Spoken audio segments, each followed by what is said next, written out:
Are we live? Did it work? Is it working? What is up, folks? Welcome back to another one. Let's fix our links. Let's let the Discord server know. I paged my Yushi. They can't beat us to the page if we page them before the stream starts, eh? Shout out to the top Patreon member there, Mayushi. We give Mayushi's tier of Patreon members a personal message to whatever they, Discord, email, fax. If you want, Mayushi has picked their pager, so shot them a page. Alright, and we've got a few folks to message here. Let's get David up first. 5316. That's right. We had pulled up David's yesterday, even told him that we were going to get to his next, and then had to cut it a little early. The kid was being quite a stink. Do I have... Here it is. Alright. So I do believe this is the one with the farts.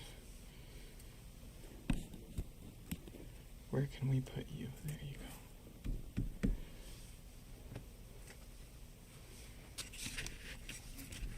Let's let them know 5316, eh?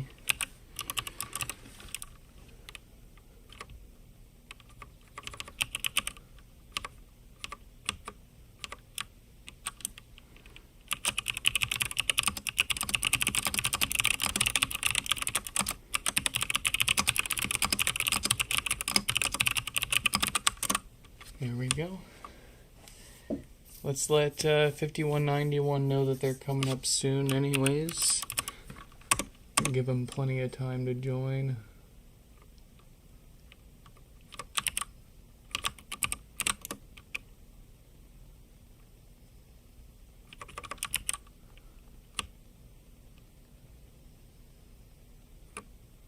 Is it 5191?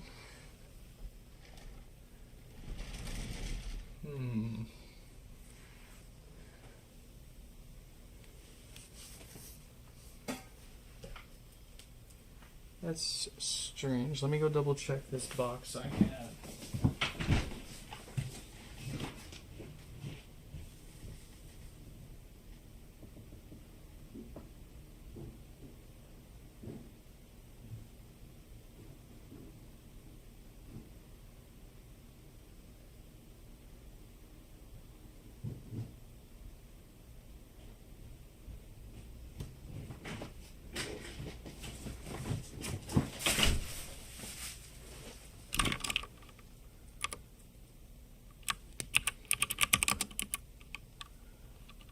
Here they are.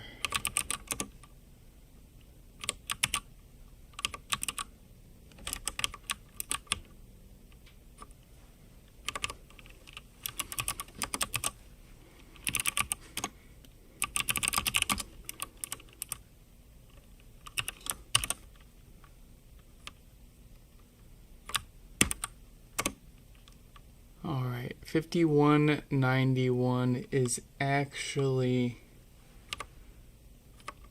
I had the wrong number down on that one. It's 5194.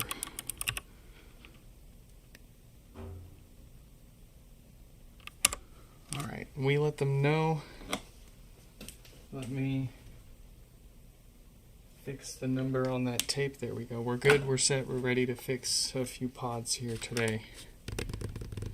First one up is flatulent. Some filters gone bad, most likely, letting too much DC voltage through. Who do we got in the chat there? What is up? Welcome, welcome. I don't believe I've seen your name around here much if this isn't your first time. Welcome and or welcome back.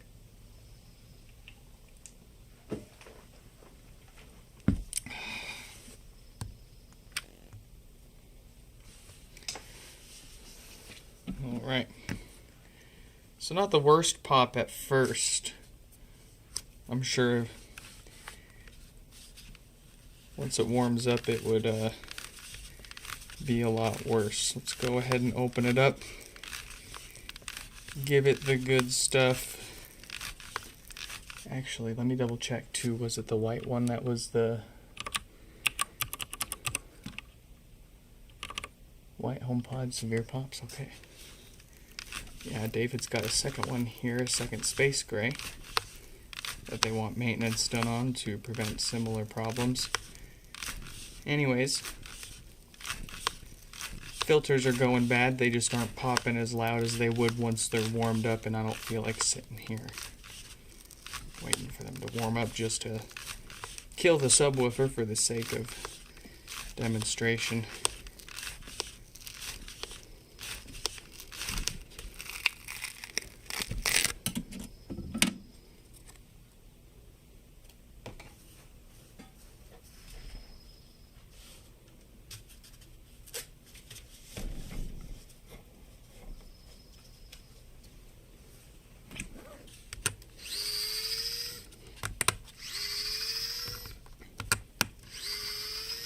Oh, I didn't let the Discord server know yet.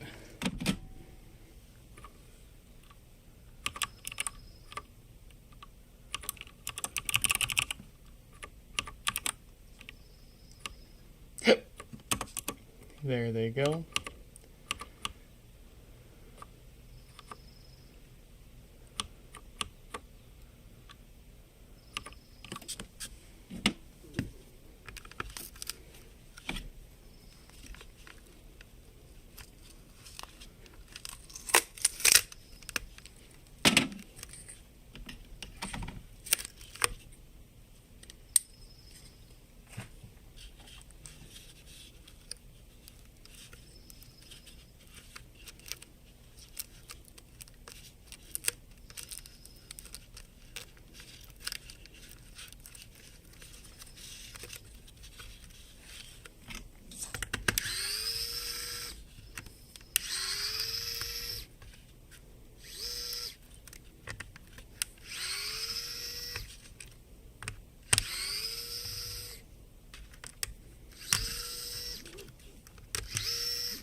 My duster.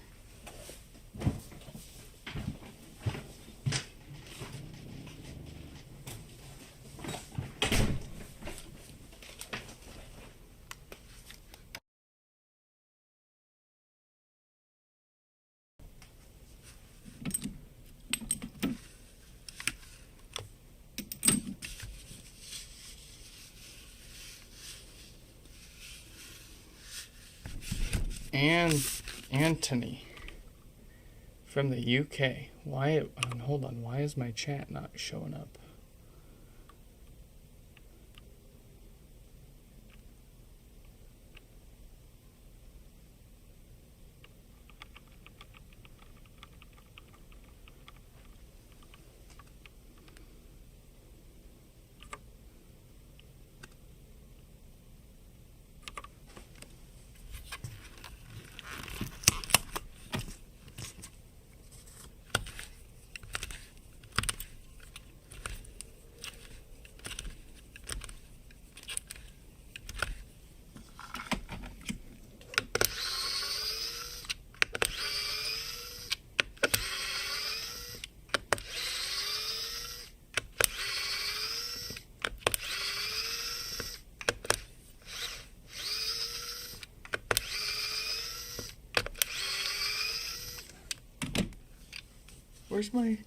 Where's my flathead?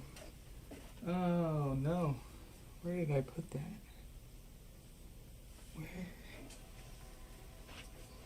Where did that go?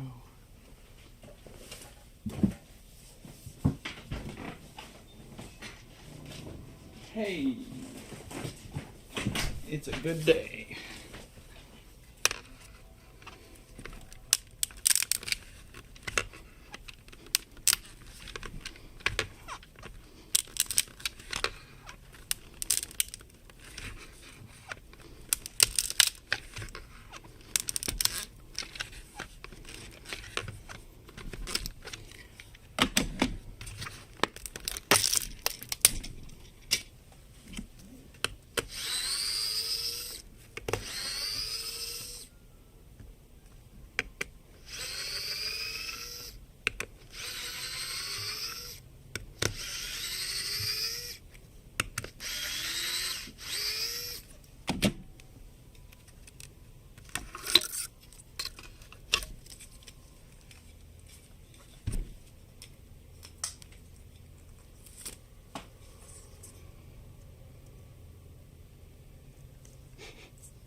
Do I hear an ice cream truck?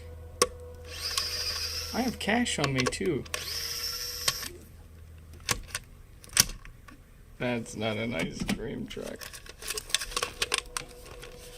That's it. Oh, now there's a car alarm going off. There's a train.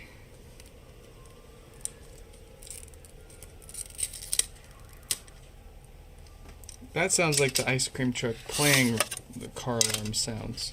That's devious.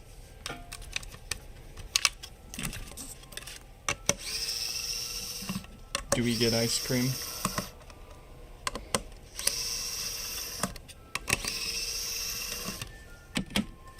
I can't believe there's an ice cream truck over here. It's kind of like a dead end around here.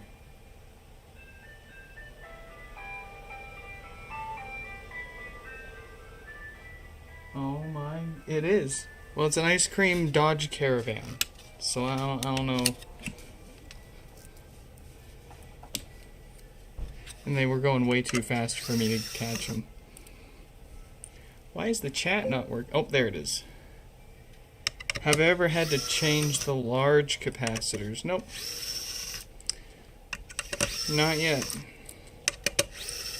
And they'll be a strong candidate for what we include with maintenance when we start seeing the need to replace them more than a rare occasion. But so far we haven't ever had to replace them once.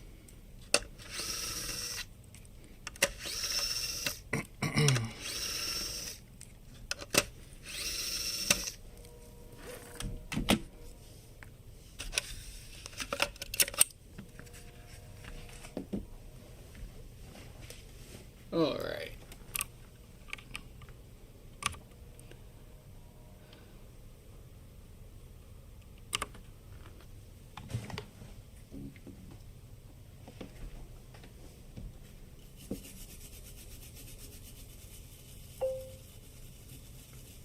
Wait, Stefan just got home from a late. That's a late night for you. Gosh darn.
Ryan, welcome back.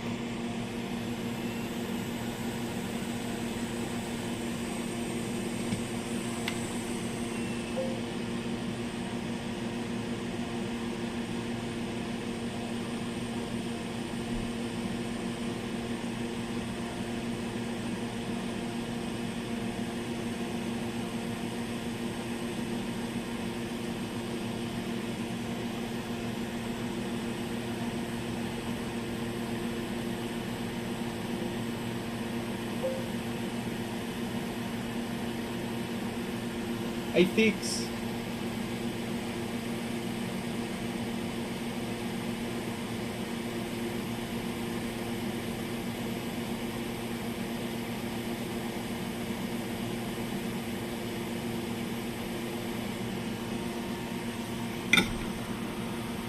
Bob the HomePod repair person.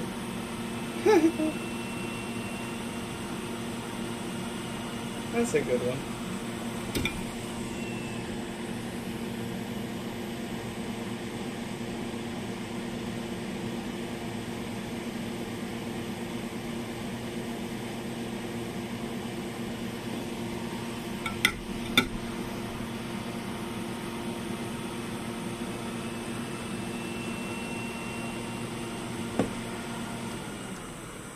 Nice. All it wants is a new set of filters. Doesn't even need a new diode.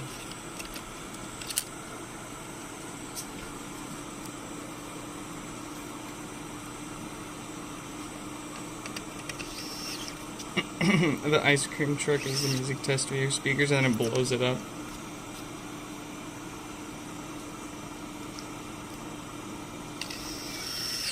First HomePod repair needing a new tweeter replacement.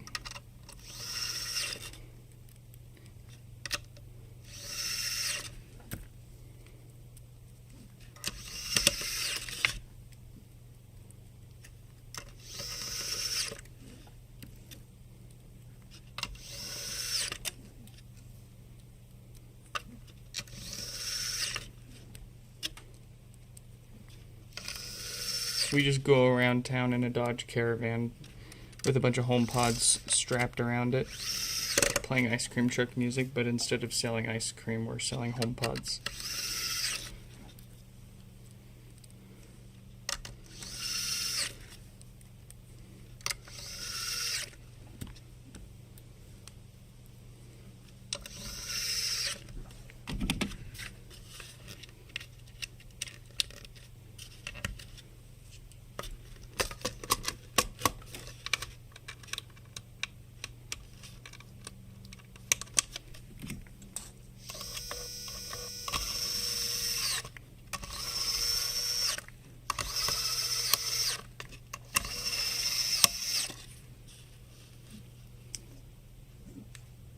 And there's already a delay in the top camera, that's weird.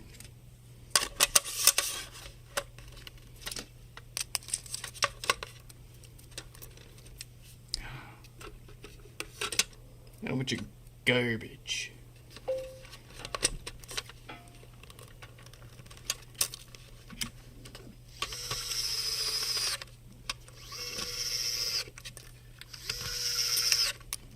When helping someone is having to repeat yourself and then ignoring the help they ask for. So that's why it's good to either take notes or have a way to look back on it for reference.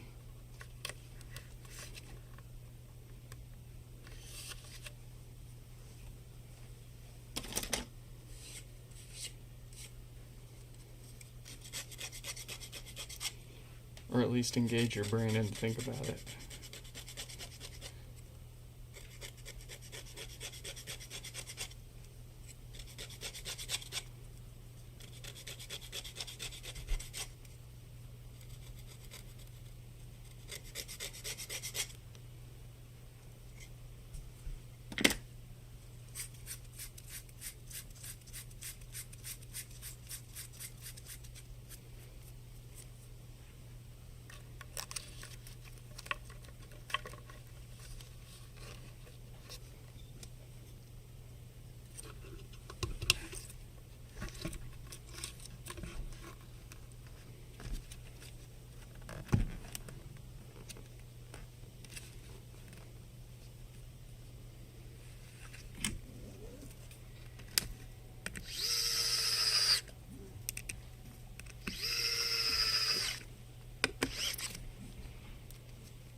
Oh man.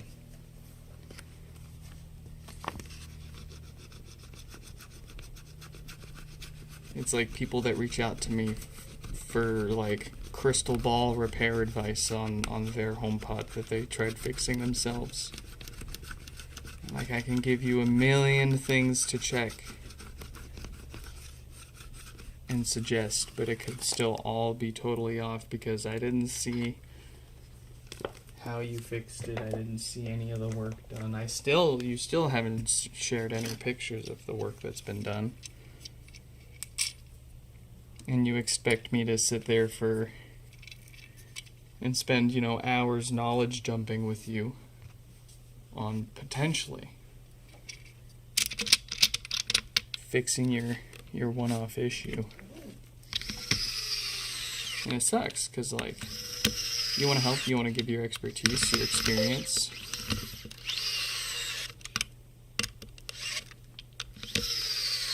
But man, is it annoying when you spend so much time putting together, like, a checklist of things to do, and then they just turn around and just ignore all of that, and I tried and it didn't work. What did you try? What didn't work? Where did you see that?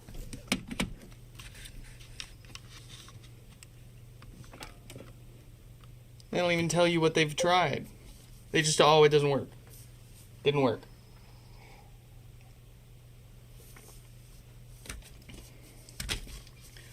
Oh man, the local, like a local IP thing was just, that was actually a problem that I had at my job today.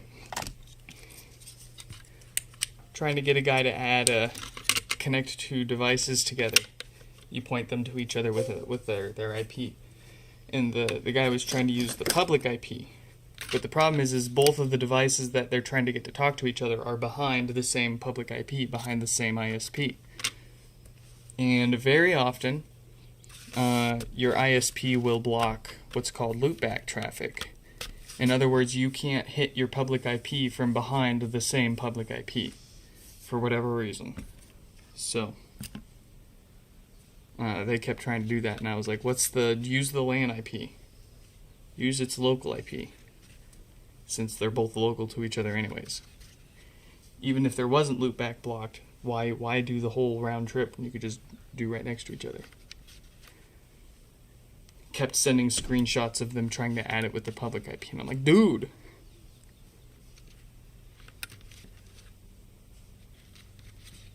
But that's okay. Got it working in the end. Didn't even have to do with that. But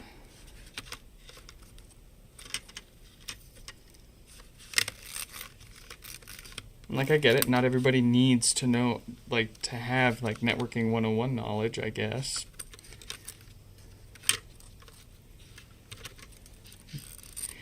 But you should be able to pick up on the fact that after you send multiple times, you know, one IP and I tell you no, use a different IP, you'd figure the same IP wouldn't be a different IP or something like that. I don't know. You'd figure you should try something else other than the same thing that isn't working. Yeah?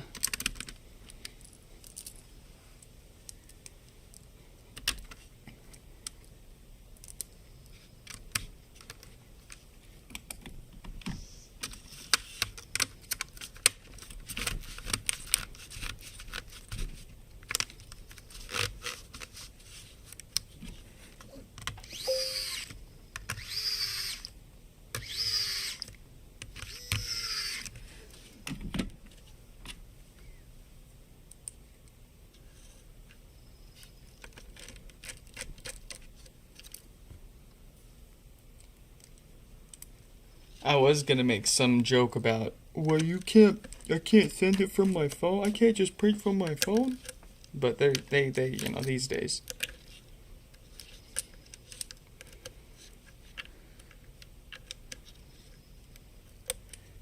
Actually, it depends on where you work. You might have policy that doesn't allow mobile devices on the corporate network.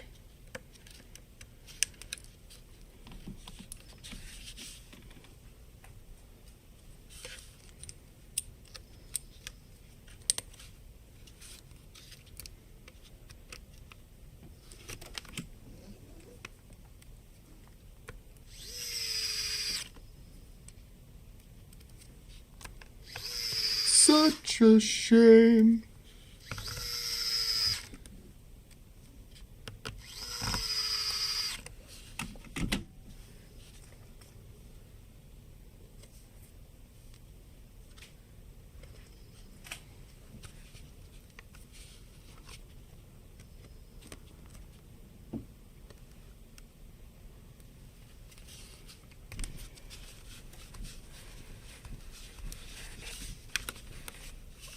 Alright. Since it wasn't even that bad on a cold start, I don't expect it to really be much better now. Especially since we should give the filters a good day or two to settle in before any measured testing, but it's not going to do any harm trying it out until then.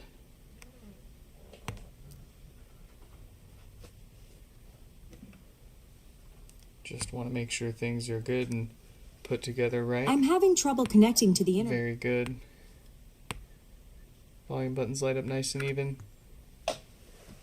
The pop is, I would say it's still better than it was before, but now it won't get worse as it warms up as they continue playing music to it, and it won't fart on them and restart and fry the woofer over time. We've smelled enough woofers around here to know what's going on before it needs to happen. Let's get David's second pod up here. They just need maintenance on this one, so more or less it'll get the same work, the same stuff.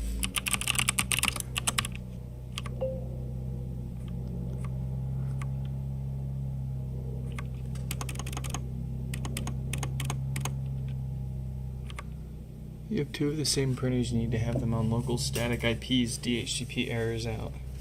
Gosh, that's kind of annoying, but at the same time, like, it doesn't really make a whole lot of sense to have things like your printers on a DHCP lease anyways. You'd kind of want them to be static, but I don't know, I digress.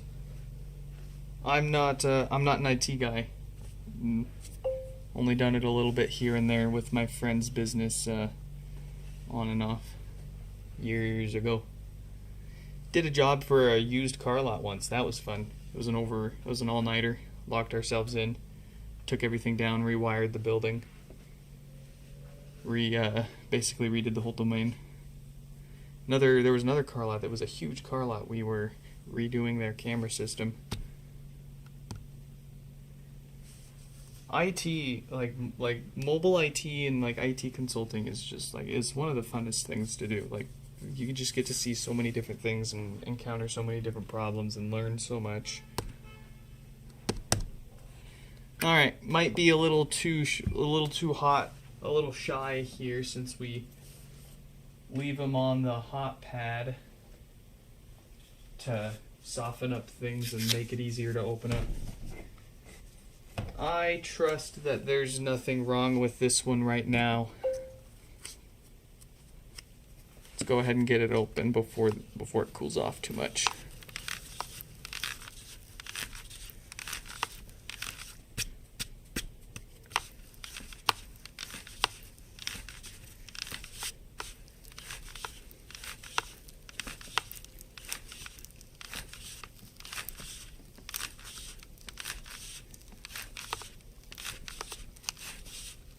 I guess even if it, like I was saying, even if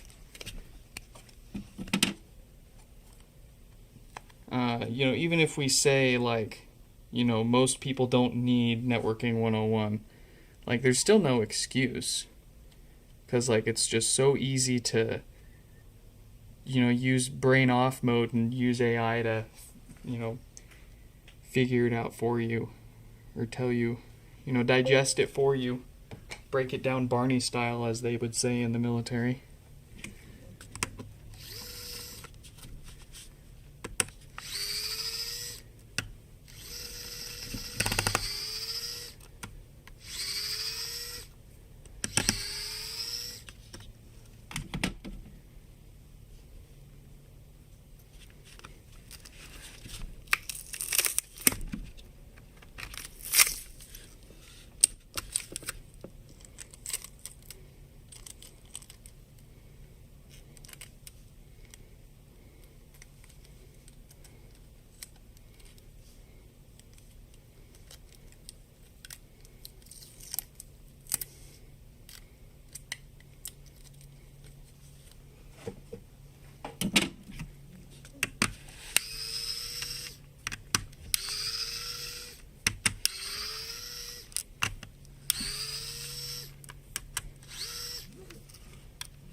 Oh, Ryan, I don't know if... I don't think you've been around since, but I moved the microphone. I did it for you, buddy. I don't know if it's any better. Might be kind of hard to tell because I'm kind of talking at a normal volume right now and no one's around, so I'm not really afraid to. But I guess if we talk real quiet like we normally do when it gets dark and quiet outside, I don't know if this is any better than past times where we had the microphone way up there and blah blah blah blah blah. But not only can you hear me better now, you get to hear the tools clanking around a little better. And the pops and poops. The various pops and poops that pods produce. Hey, that's a good one. Stick that on a shirt and sell it. Save it for me, though. If I see you selling shirts with that on it, I'll sue you.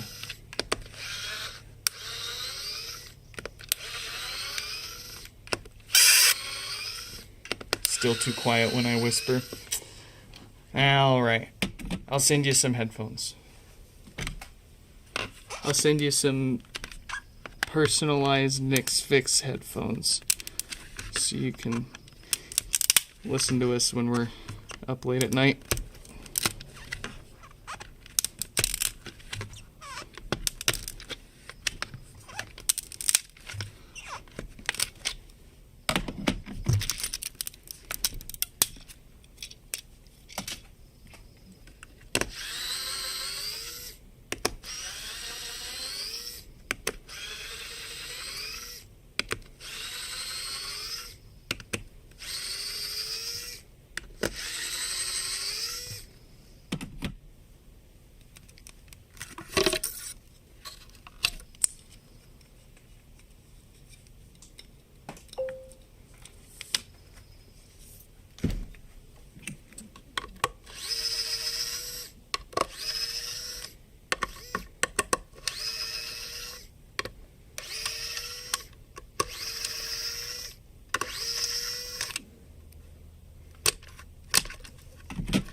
Last two streams forgot to turn on microphone. No. Like the whole 4 hours? And like the whole 2 streams? Oh, okay, for the first 15, 20 minutes, okay. Yeah, it's happened to me a few times. It's always fun. Oh man, and it always happens when you bang out the best intro, you know what I mean? No, I'm just kidding. But it does feel like that sometimes. You got your normal days, your normal intros, and then you got a good day, you're feeling good, the vibes are good, things are going strong, you got a great start, you even made a good joke or two, and then you look up, you check and see how long you've been streaming. 22 minutes, clock's on by. Something pops up in the chat for your first chat of the stream. And just as you start to read that chat on the stream, you notice that your microphone, your VU meters weren't moving. And the chat's saying the same thing. Hey, dude, no audio, no mic. So you go to fix it. And of course, 5 other people chime in at the same time as you're actively fixing it. Bro, where's the audio? No audio, no mic, no sound. Where's the sound?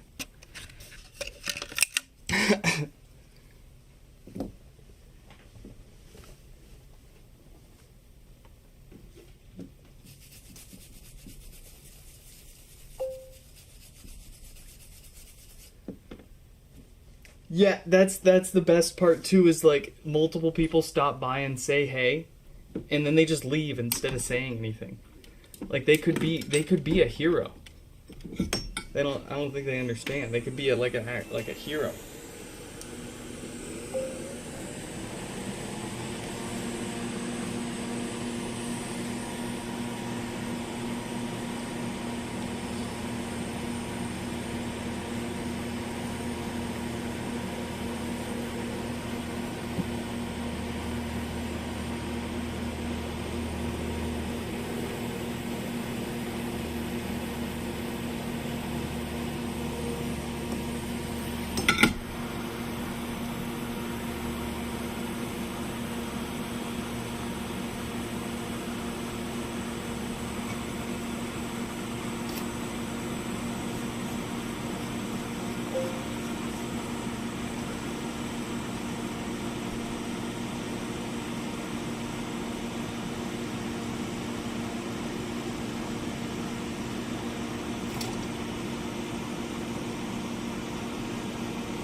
Okay. Same deal as the other one. The diode isn't anything to be concerned with. Not the same date codes we're looking for. Very cool. Stefan, knock it off.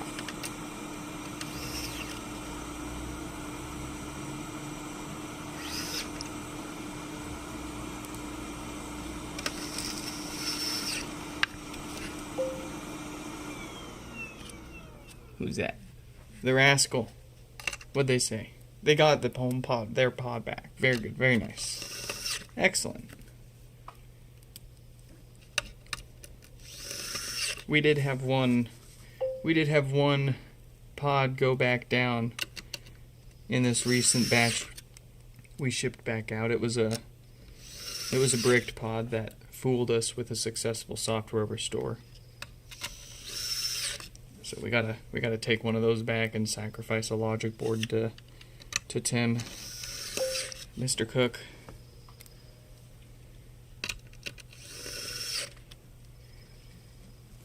I'm curious. It scrolled past.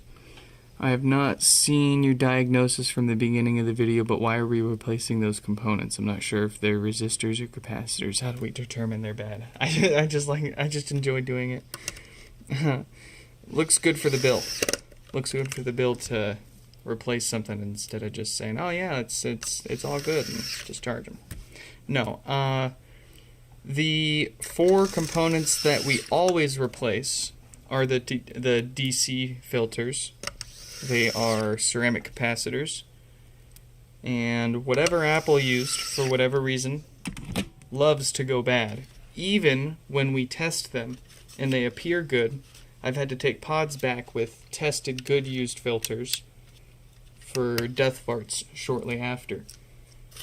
It's too inconsistent to with the ways that you can test them. And too often I've seen them still test okay and then just go bad a few weeks or a few months down the road. So with the frequency of how bad they go, the difficulty of and unreliability of, being able to test for failures,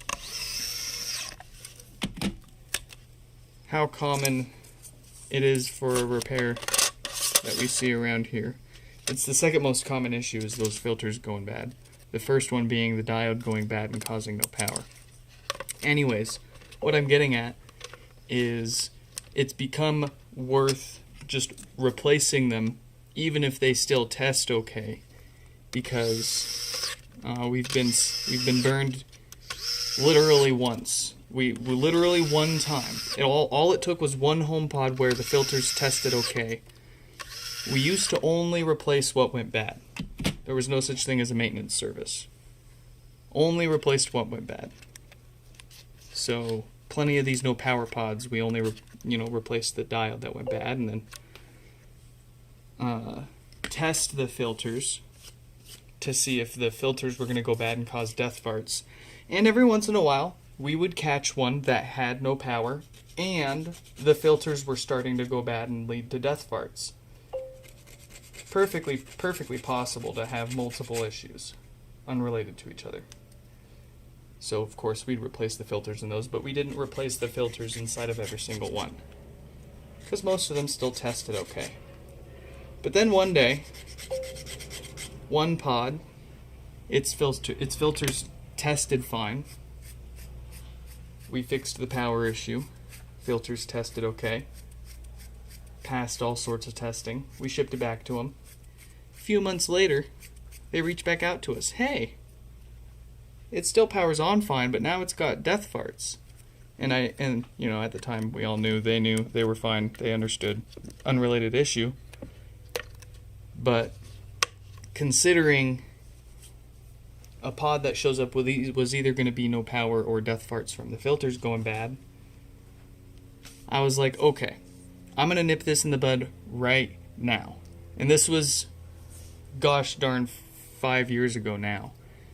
We practically started replacing those filters right before things started picking up and getting too busy. And I'm glad we did, because we'd be sitting here years later in an awkward situation with so many HomePods that we've fixed before for only one issue, and then needing a second round for other issues.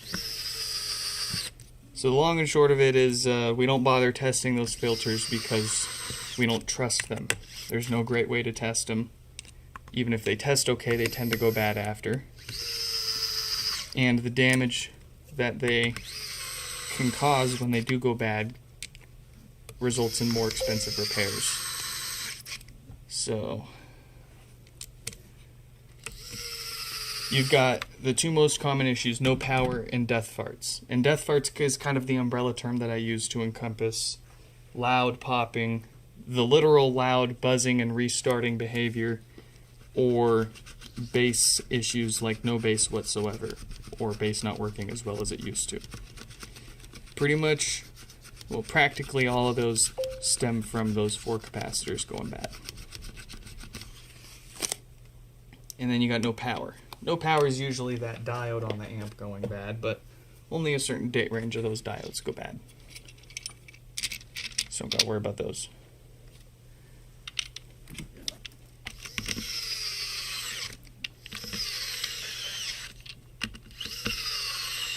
So once we identified the top issues that HomePods show up for and the components that fail the most often, that's what we decided on would be worth offering a preventative maintenance service for.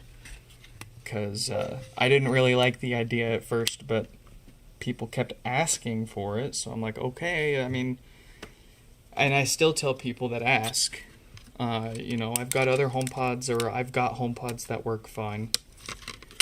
I generally tell people don't send them in unless they give you a reason, because generally repairs won't cost any more or less than preventative maintenance. Because like I said, it's all going to end up being the same stuff getting replaced.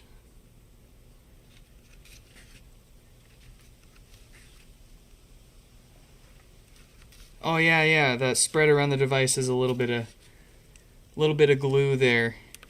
We don't need to glue every single HomePod back together. When we take this basket off, Apple did the same thing. They glued it from the factory. And it's not to seal anything. It's not to seal the subwoofer, because there's already plenty of gaskets, and where the glue sits wouldn't be able to seal anything in the first place. So what it's supposed to do is keep the plastic speaker basket from rattling against the plastic that it's screwed to. So if we can take it apart and retain that glue, we can reuse it as a sort of a gasket. But if we take it apart and the glue peels off with it, then we have to glue it back together. And we're not gluing it to seal it shut or keep someone from opening it. The glue we use is a lot easier to open up in the future if someone needs to. It's just to keep things from rattling and making unpleasant sounds.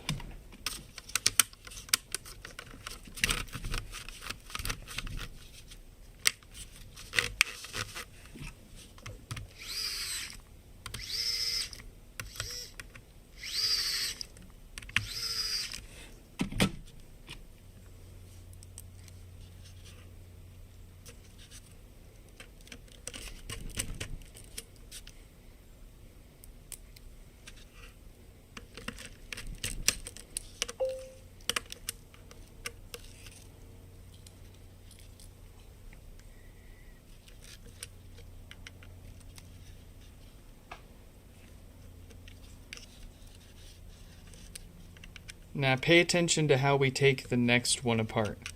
We spread a little bit of isopropyl alcohol in there to help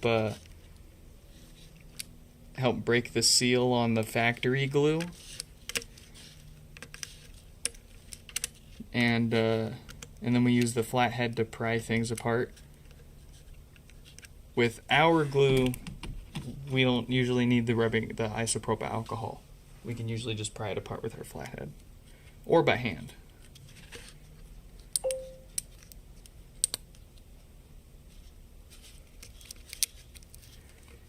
But they make specific like adhesive removal like liquids that are more purpose designed than isopropyl alcohol.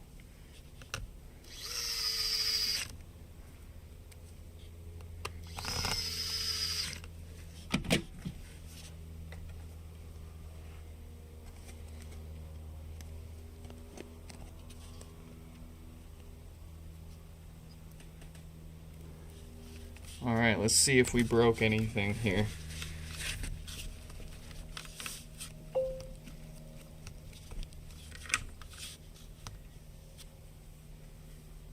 Now, I personally like to use the isopropyl alcohol on what we're doing with HomePods, because whenever we do need it, if it ever gets on any of the other adhesives, then I like to try to reuse as much of the adhesive as we can on these, because a lot of it's pretty custom cut and fit, and we can't replace a lot of the adhesive unless we want to just straight glue it back together. A lot of the adhesive's foamy and good stuff. I'm having trouble connecting to the... And a lot of the solvents that you use that are specifically designed to free up adhesives, they're made to make the adhesive not sticky anymore and pretty much permanently not sticky anymore. And I don't want that. I want things to go back to full sticky. Dare I say, maybe even stickier. But, yeah. Use what works best for you, though. Both of David's pods all tidied up. 5194's turn. And they're hoping that we can clean up the mesh. I'm not sure. We're going to have to see how it feels as we take it apart here. It might be a bit too worn to survive getting scrubbed in the sink. And then, so 5194 is up now. Who's next? Brian. Let's let him know. 5376.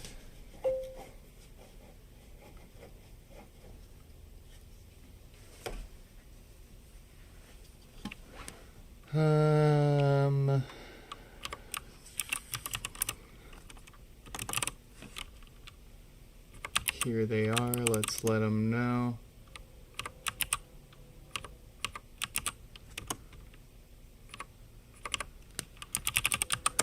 All right.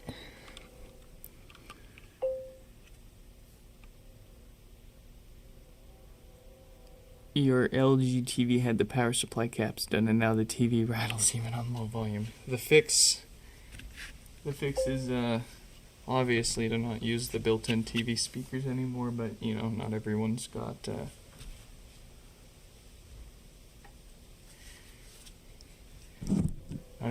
room means or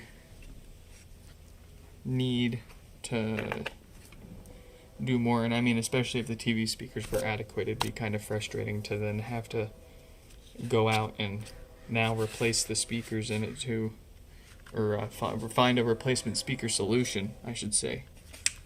Anyways, no lights, no power for 5194.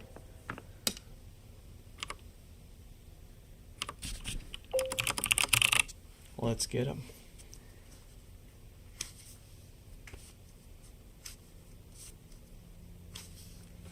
Let's see. No doubt getting the time to have it apart a large set and having this. Considering changing the values, just a question. Are concerned about repair being the longest practical repair. Oh.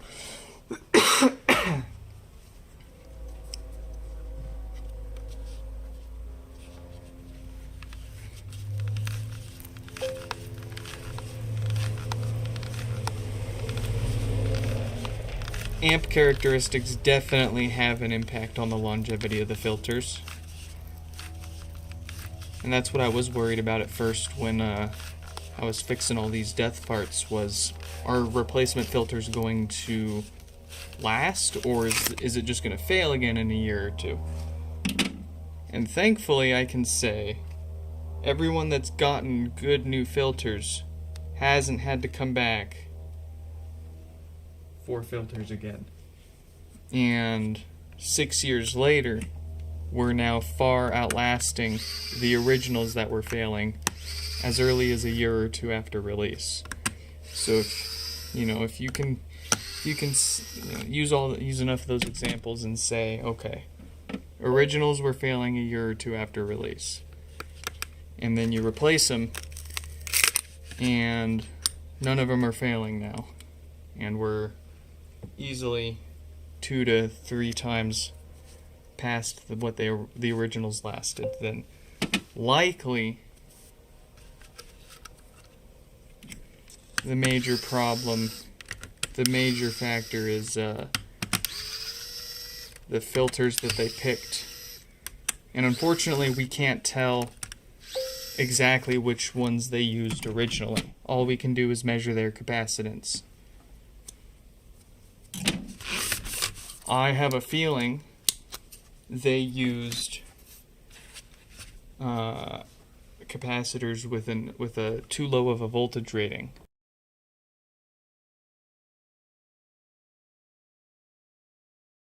Just too low of a voltage rating, which is convenient because they'll work perfectly fine at first, but they'll derate and they'll age significantly faster than if you use ones well rated above the voltage that they're ever going to see, which is what we do, which is why they last.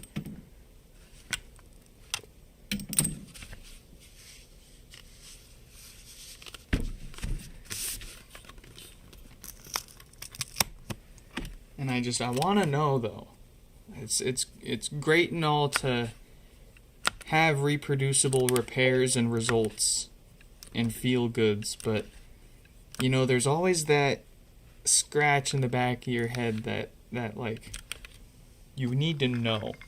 You need to see the bill of materials, I need to know exactly what they used, and I need to know why they were failing.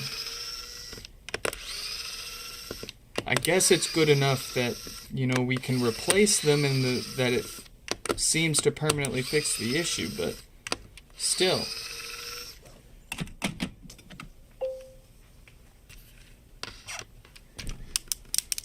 And we know it's not like they used the wrong capacitance, because you can measure that. Very easy to measure the capacitance of them. And it's not the capacitance that generally even goes bad. Most of these filters that tend to go bad, they still measure 10 microfarads. But then you measure the DC voltage that's getting through them, and they're just getting worse and worse at doing that. That's what they do. They get worse at doing that. It's just such an odd failure.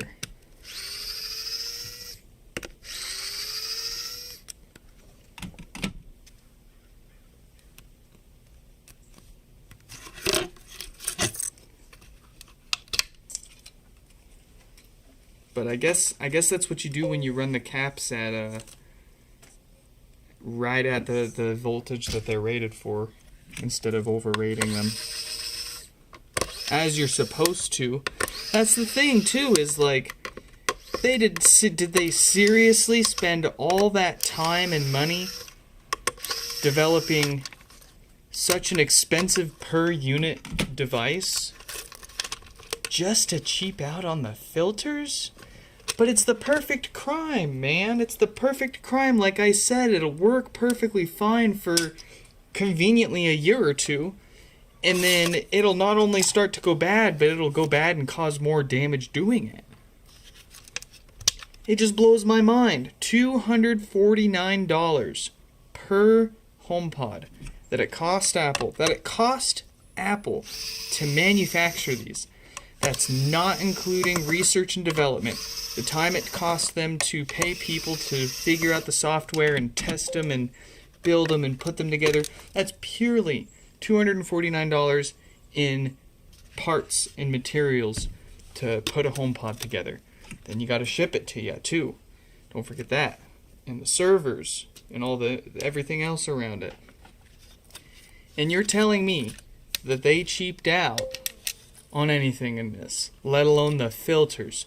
But like I said, it's a perfect crime. Works for a year or two, then goes bad and does damage while it's at it. But like that implies that like as a whole, Apple is just evil, and everybody's colluding to, make things perfectly planned obsolescent, and it just, that's crazy. It's crazy.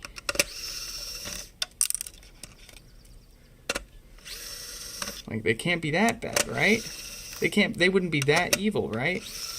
That's some people would call you mental to think that they do that.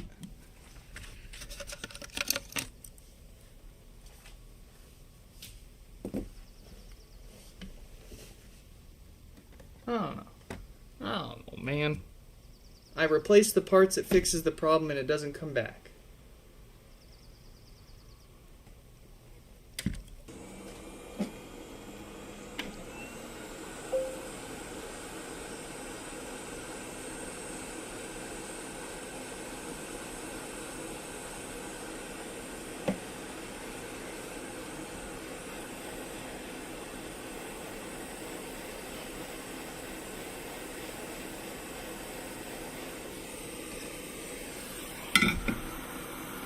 Like, the team that designed the amplifier knows what they should have used for filters here.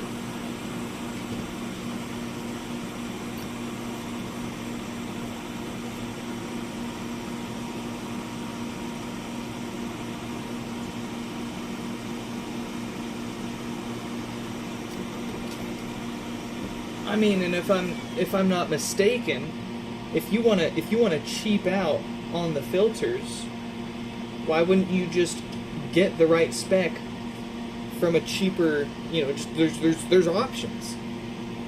You don't have to reduce the spec that's gonna lead to failure in a year or two to save money. I'm just, it's easy to convince me that someone did something to save a penny. But this one in particular, I don't know. There's gotta be a reason. I'm thinking more along the lines of they used a certain filter at a certain spec to get a certain response with certain reasons. That's more the Apple way. Not we're doing this to save money. We're doing this for these certain reasons. Whether you can ultimately conclude that as saving money or not, but I want to know what those reasons are for the filter choice.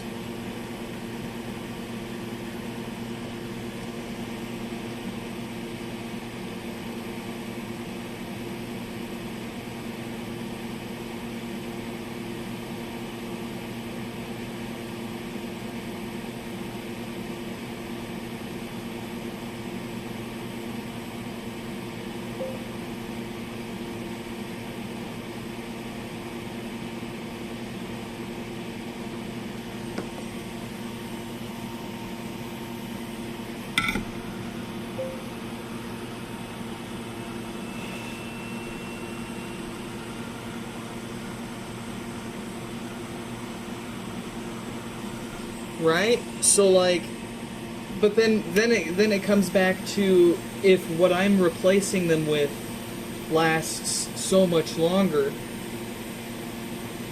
and we're not noticing a difference, there's either some difference that we're not noticing that the replacements do, or or they, or it's the perfect crime. Like I said, they knew that what they were putting in there was going to make it only last a year or two.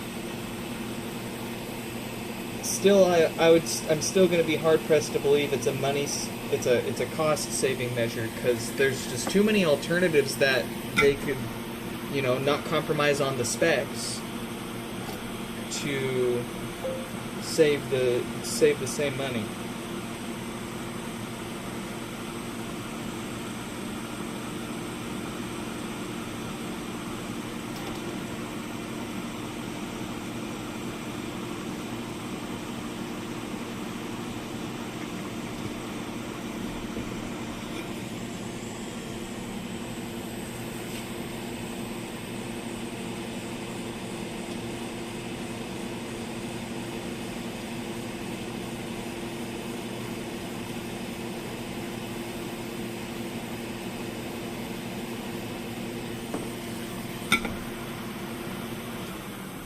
See, but as far as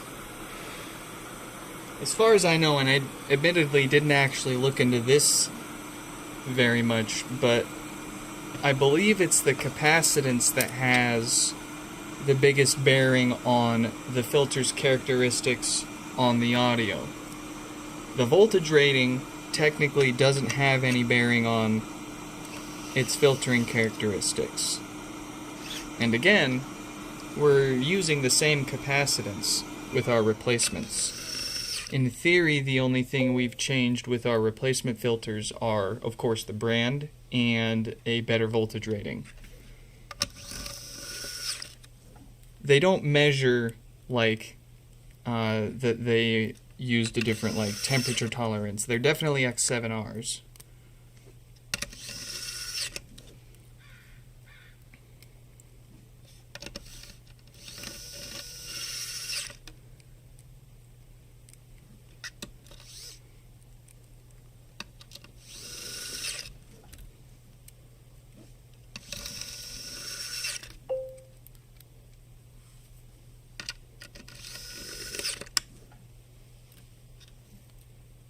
Well, and I'm sure we're using a different brand. I can't say that for sure, because we don't know what brand they are.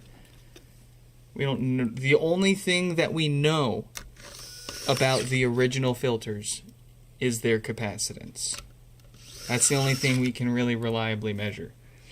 We could take a somewhat of an educated guess on their voltage rating if we wanted to do a bunch of testing and by overvolting them and noting what voltage they reliably fail at, and yeah, that's a project for a time and a day where I've got hours to burn.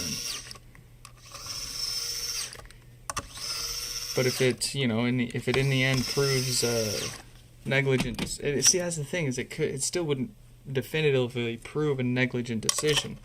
They could just feign ignorance. They could just be like, "Oh, we didn't know that you should have used higher voltage rating. It makes sense to just use what use what it's up to rated for. So if the circuit sees 24 volts, we'll get 26 volt caps. Easy peasy. What's wrong with that? How were you supposed to know that?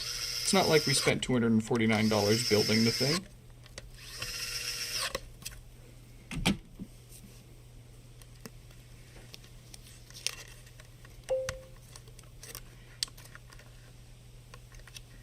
And that's why I think something else is going on.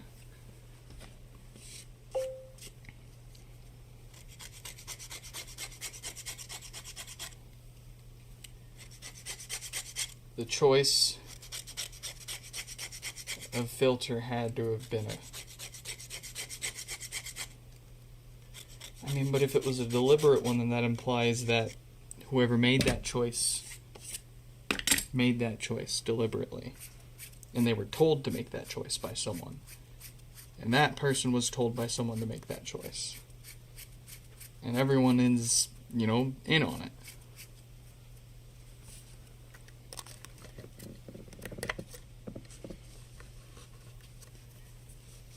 You don't know what the overall life expectancy is for this Apple device. Neither does Apple.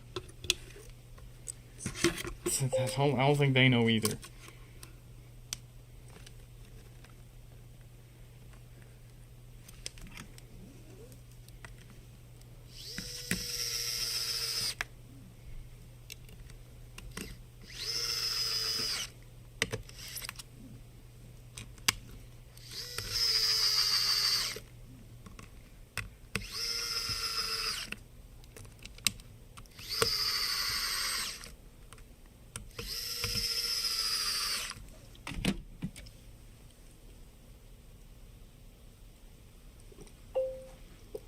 I'll say this. When they finally stop software support for them, that's probably when they have deemed the end of its life expectancy. I keep saying it with every release. I said it with 18, and then 26, and now I guess they're getting a 27 as well, so...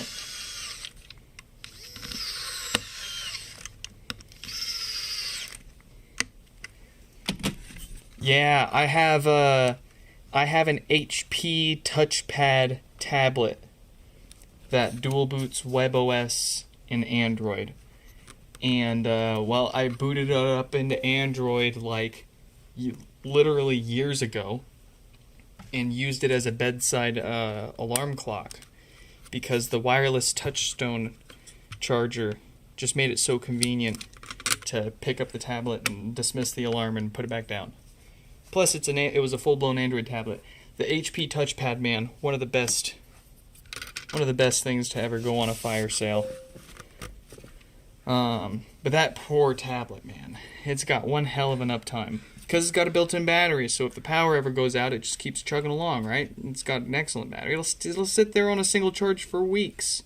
It's crazy. I got the thing underclocked to hell. Because, of course, it's an alarm clock. That's all it needs to do. Still using it. I think the HP touchpad came out in like freaking 2013 or 2010 or something like that.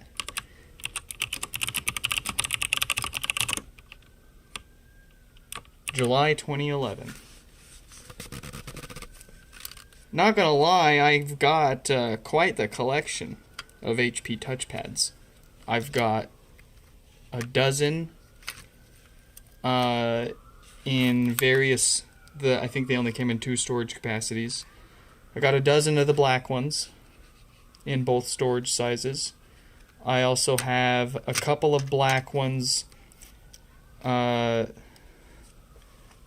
believe, no, I've got one white one that is also, Jesus.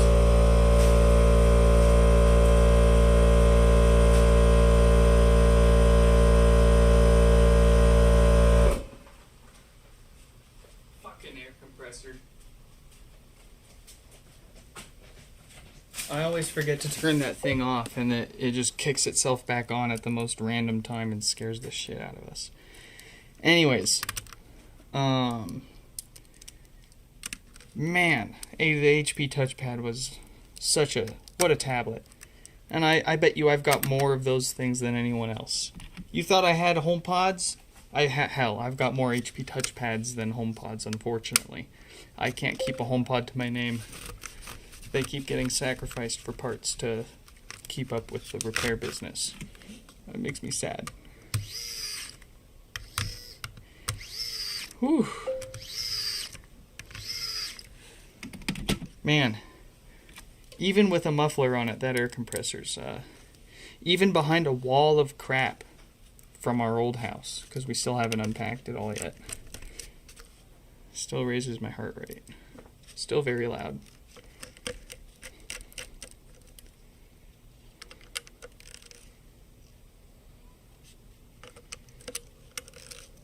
Oh man, nothing's worse than forgetting to turn it off and going to bed, and then it's 2 in the morning and you hear it going off.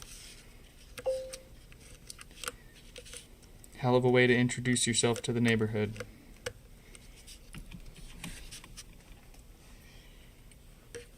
It's okay, the neighbors walk by. You just smile and wave, boys. Smile and wave.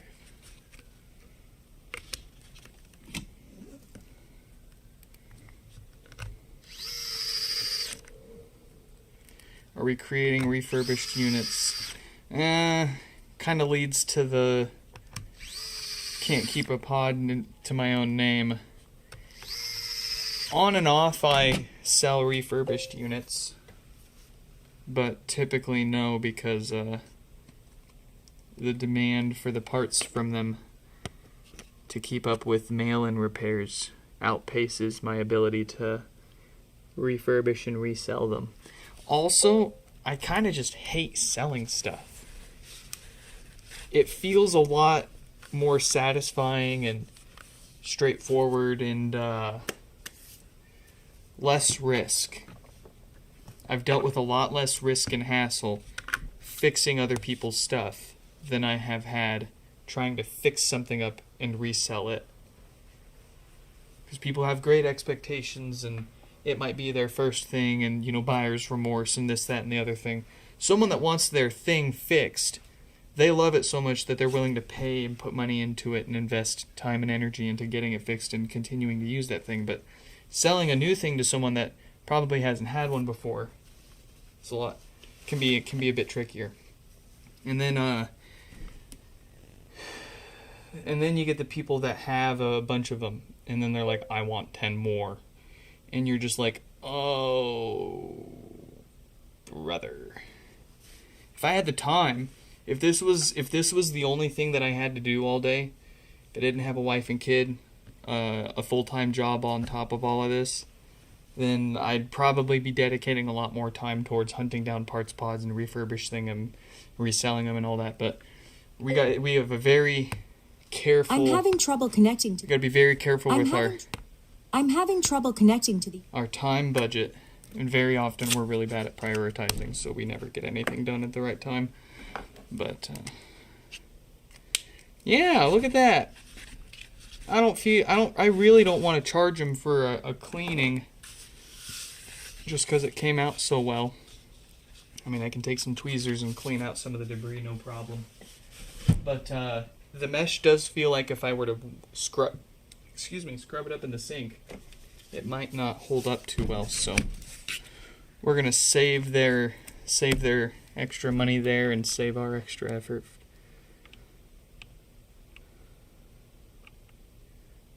Let's we can do this blind. Oh yeah, we've been in it for 6 years and fixed almost 6,000 of these things and very much still counting. Who's next? 5350. That's gonna be Doug.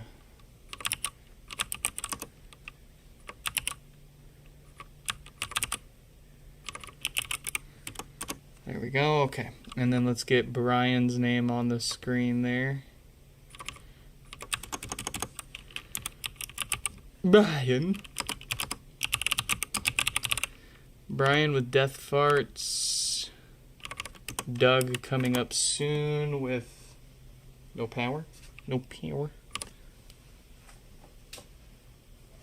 Got a couple from Jose that they want maintenance and a color swap on. Alright. We're ready. Let's see what's popping from this pod.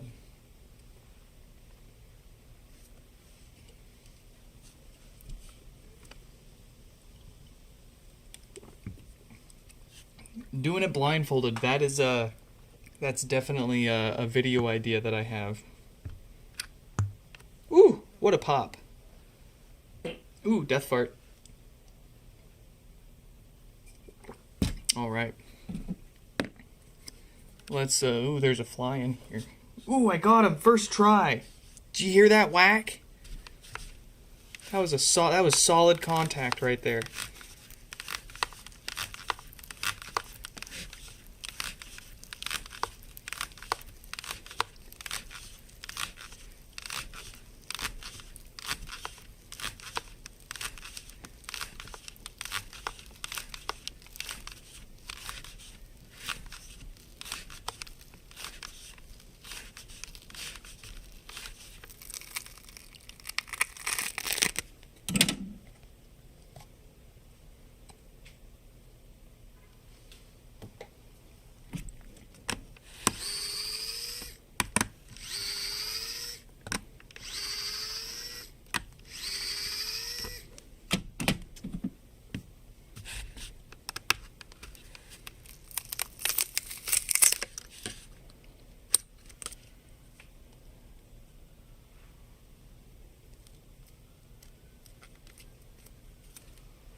Hey, if you can fix a HomePod faster than me, I'll give you one.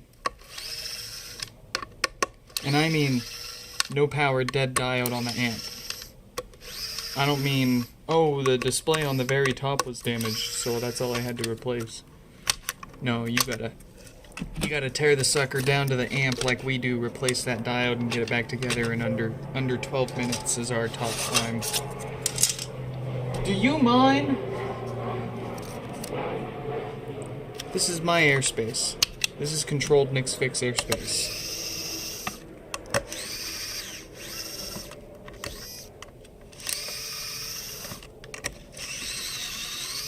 Gosh, I move away from Seattle to get away from the massive airport and all the traffic in the sky and the noise in the air.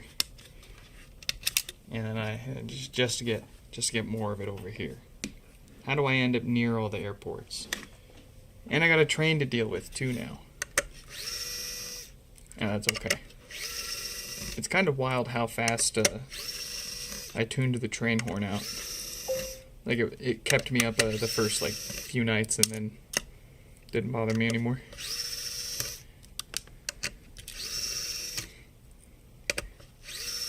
You love airplane noise? Oh, I bet you saw that that project that someone did where they were real-time projecting flights that were going above their apartment on their ceiling, right? I thought that was neat. Made me want to set it up. But there's something about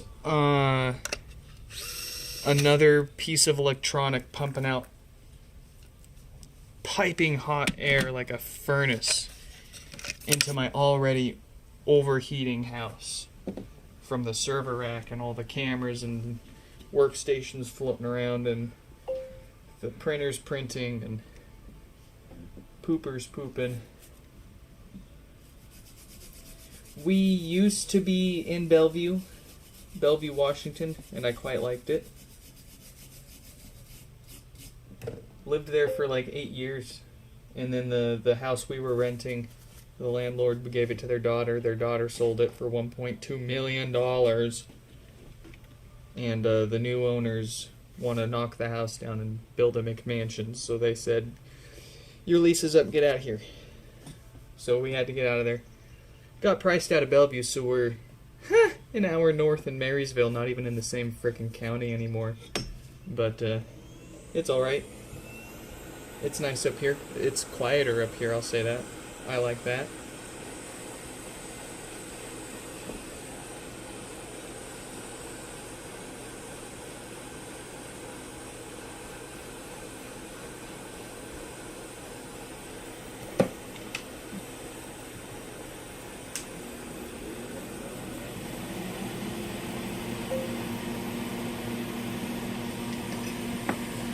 Oh yeah, still in Washington. The only way I'm moving out of Washington State is to another country.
looks so much better on camera than it does in person.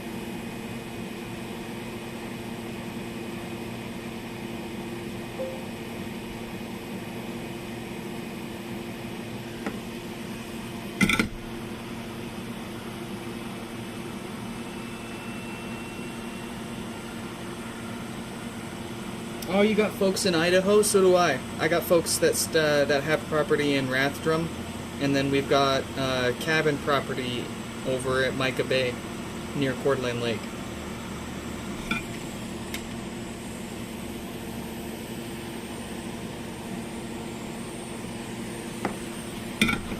Doesn't need a new diode. We're good.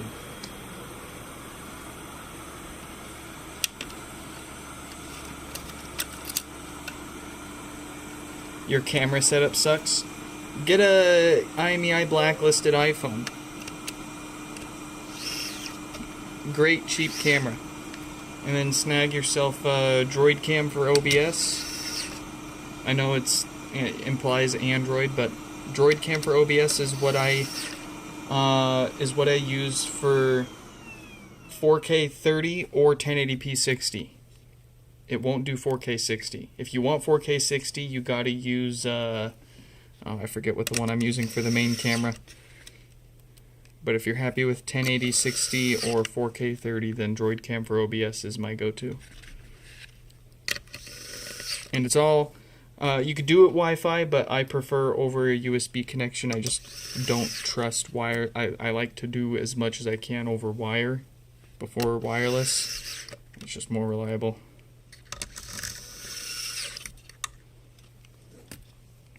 Oh, and a Droid Cam for OBS, you can also, it's also available on Android phones, of course. So if you've got any Android phones kicking around, you can turn them into some pretty sweet cameras for OBS.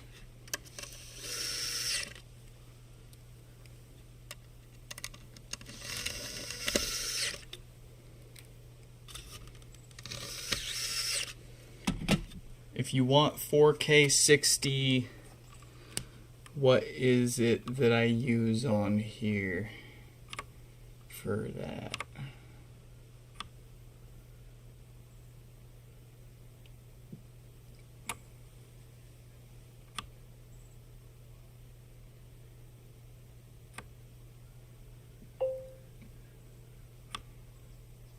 What's the name of this silly app?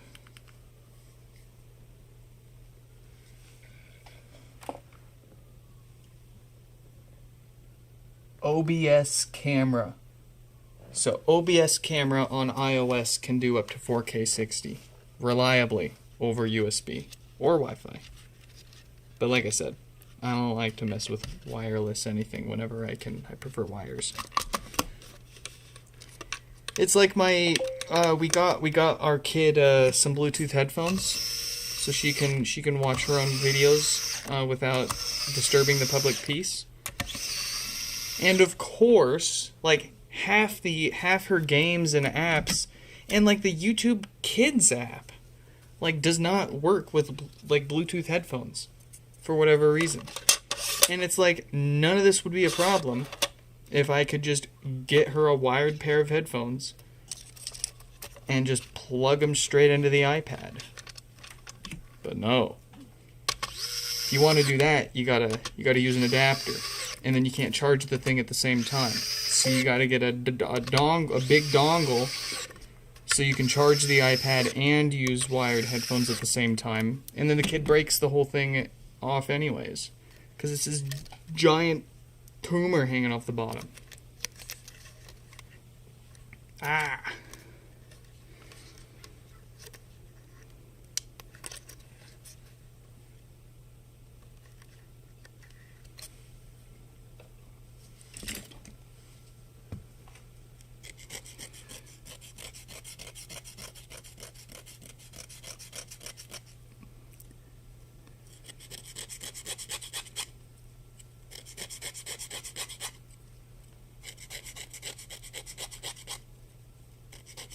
Your Brio flickering.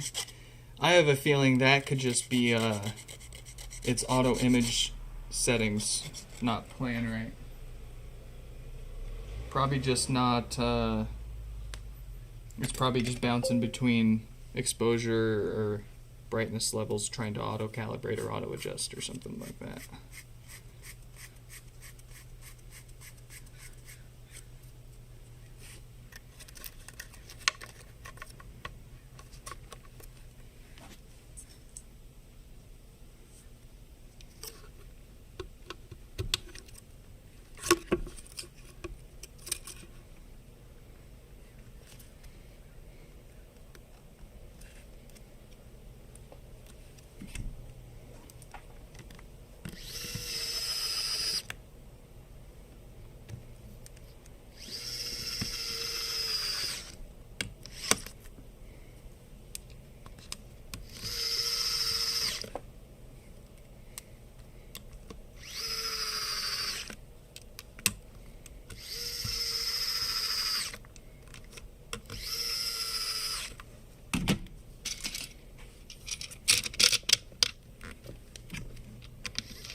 Dinner time. Oh, it's 5:30. How long have we been going? We've only been going for an hour and a half. Curses. I've easily got another hour and a half to go here.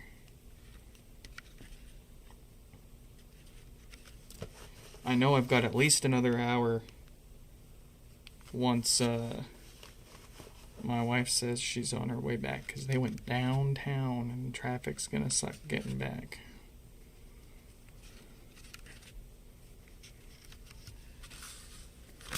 And even if traffic was good, it'd take them at least an hour to get back.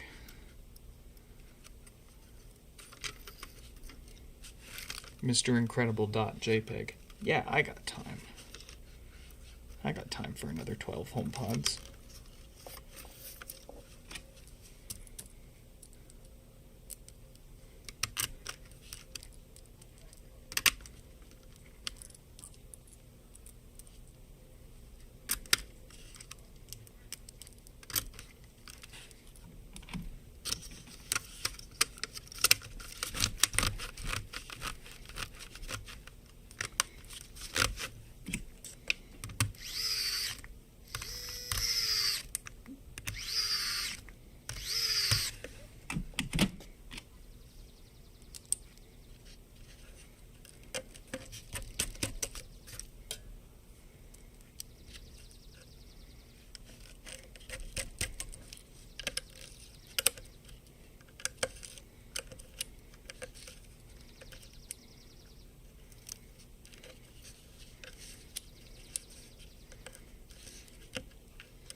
$1:30. Oh man, you better eat something before you go to bed. You might run out of calories in your sleep.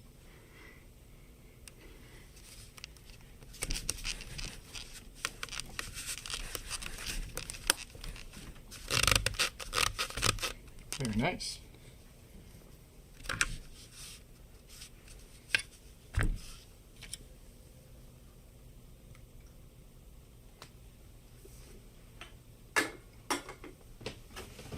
Another one. Another one. Give me that.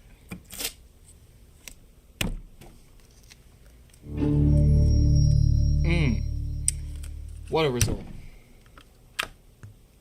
Very good. Much improved. Only to get better from here as they cool off and settle in. Alright. Doug and Jose.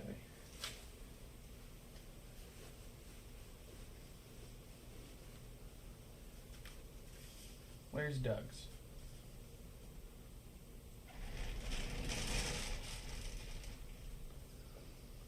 Oh, it's right here. I'm dumb.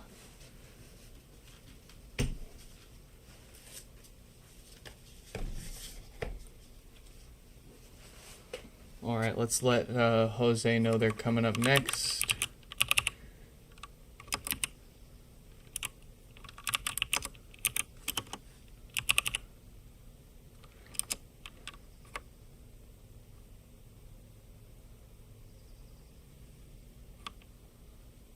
Let's see.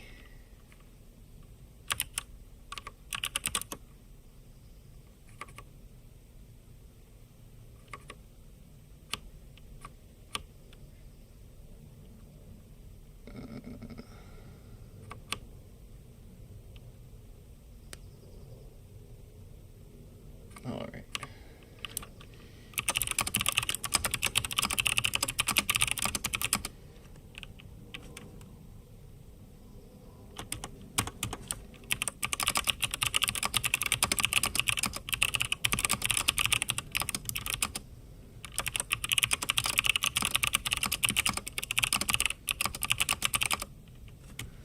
Let's see.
Had to mitigate some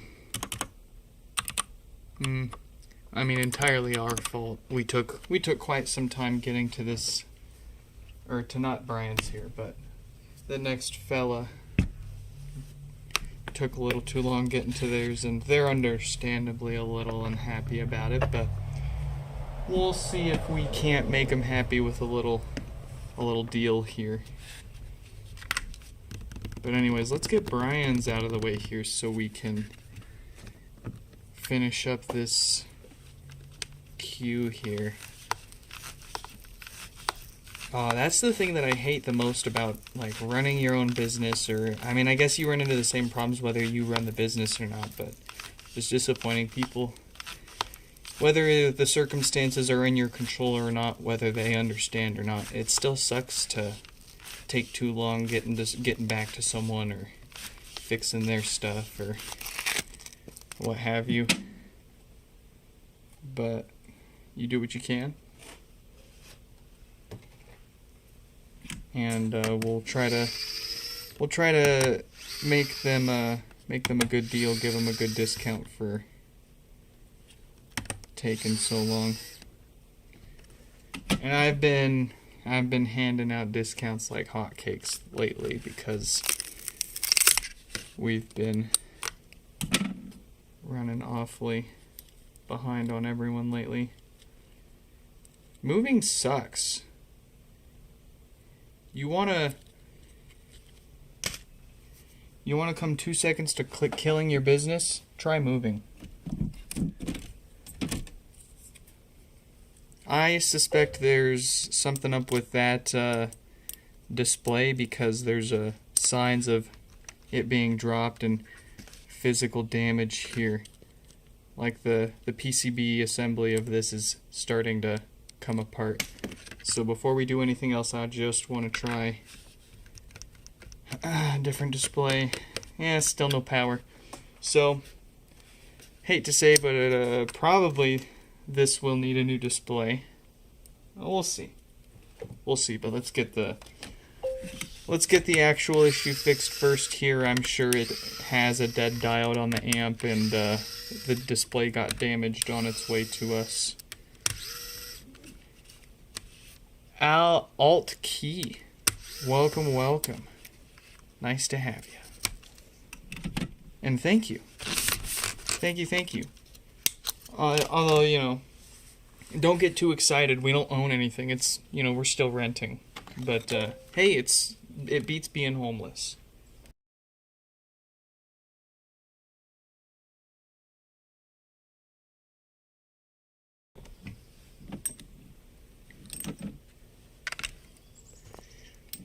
You work on studio gear and waiting for parts is a joke as working from home. And people's expectations is really hard.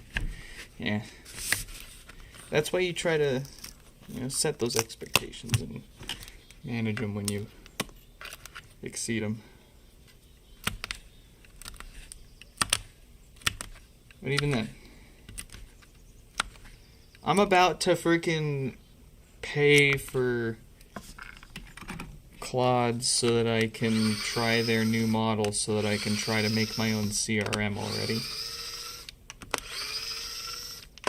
So get this, I signed up for My Repair app. Looked like a promising option. And then I tried using it and the learning curve is just massive. And then what I needed it doesn't even have. From what I can tell, there's no native iMessage integration. You could probably set up a paid third-party integration to get it done. There's no like customer-facing portal where they can fill out a new repair request or check in on an existing one. There were a few things like that. So. And it was $60 to sign up and try it. So, I burned through the free trial, I paid for it, and tried to set things up and poke around, and it felt not like a good fit. And I just I don't have the time to practically get a degree in this piece of software that I have to pay for in order to make it work for my who knows how long it's going to last repair business. So I reach out to them and I look at the refund policy. And then, you know, it says if you reach out to us within 14 days, we will refund you. Because of course they don't give you an easy way to cancel. You have to open up a support ticket and ask them to cancel so that they can convince you not to cancel before they actually do it. But anyways, I open a support ticket and I ask them to cancel, and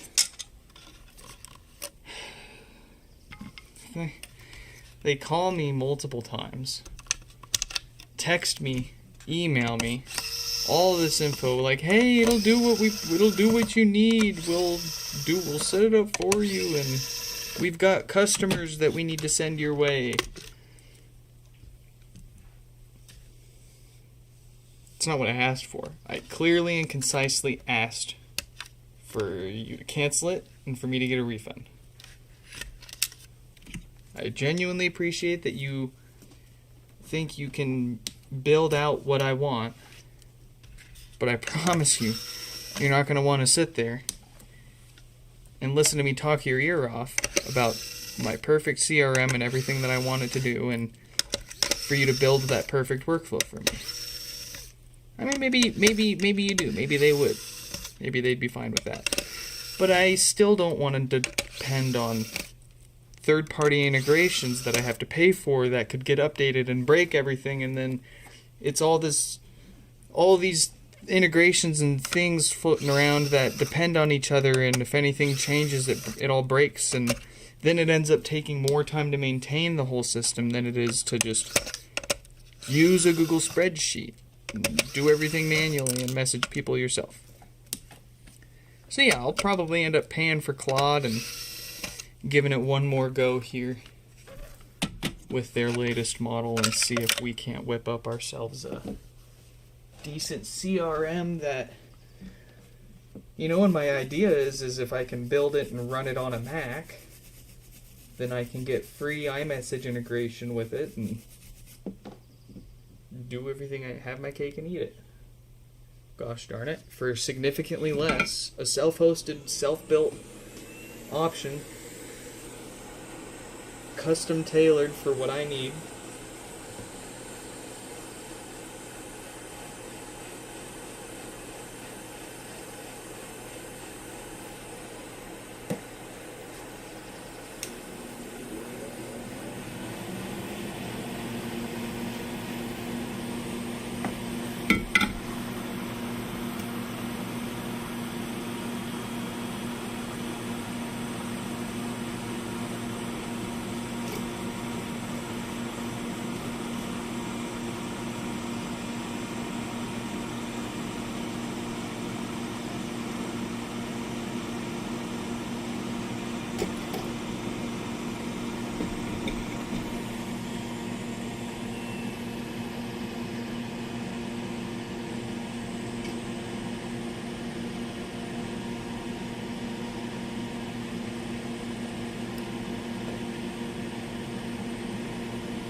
Ryan's out of here. Thanks for stopping by.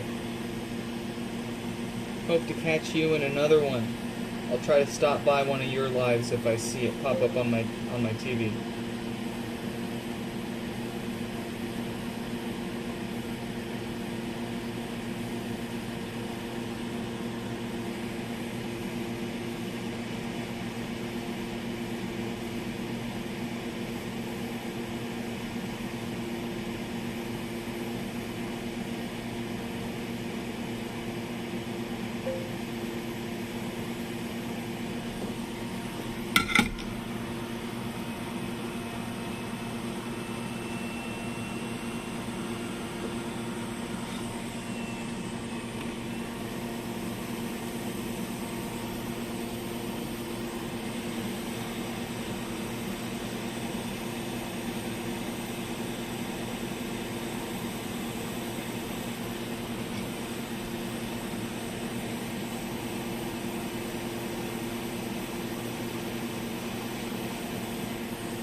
Hey, Look at that.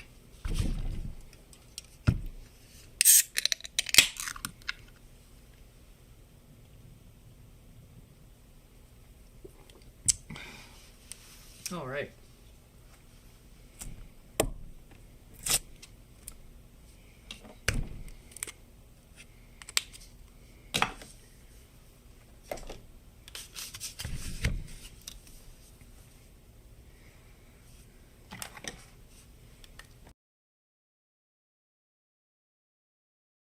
For more info, check the Home app. I'm having trouble connect. Don't you raise your voice at me.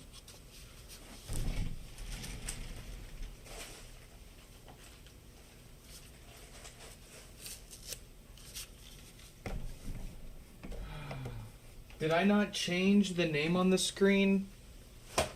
Oh. Is Doug with us in the chat? I don't know. That's okay, so that's why I do the name tapes up here, and I try to keep the name tapes visible in the camera, because I don't always remember to change and update the names on the screen there. These name tapes are my failsafe. Even if we don't have the right name up on the screen, the right name will always be physically on the pod. So I apologize for that, Doug. But that was Doug's, not Brian's. That was Doug's no power repair at that. Wow. We goofed that up, huh? It's been a minute since we've goofed like that. Okay, well, at least we get to take out a couple of names there. Cool, cool. Let's move on to Jose. Both of Jose's home pods should just be regular maintenance here.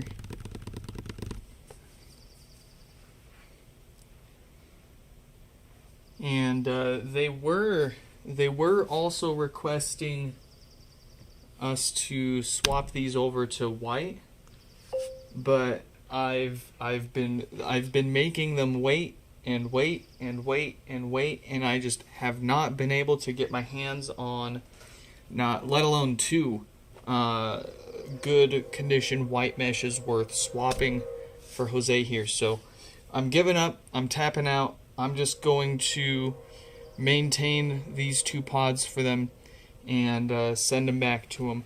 If they want, they can tip us, but we've taken far too long getting to these for them. I'm having trouble connecting. And I feel really bad about it.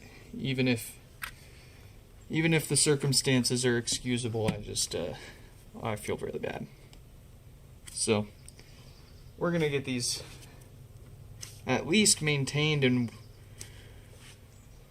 in good condition to run for a while. Who's that? Okay. Up to date internally so that they don't fail on them.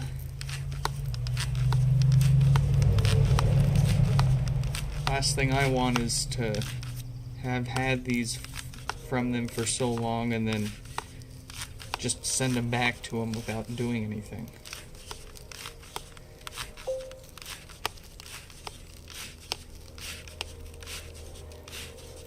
Is that Jose with us? Yes. Oh, brother, I want to give you a personal apology. In person. I am so sorry. I mean, if I was in your position, I'd have kicked my door in by now. But, oh, geez. Like, since I got your pods in, let's see. I started moving, got interrupted by moving with a car accident that broke my foot. I practically kicked a wall at 70 miles an hour and then walked home on it. That was smart. So that delayed moving and being able to do pretty much anything. And then, like I was ranting about earlier, it's been absolutely impossible to get my hands on anything decent to swap and make your home pods white. Every time I get more parts pods that I think are going to be in good shape, they end up not.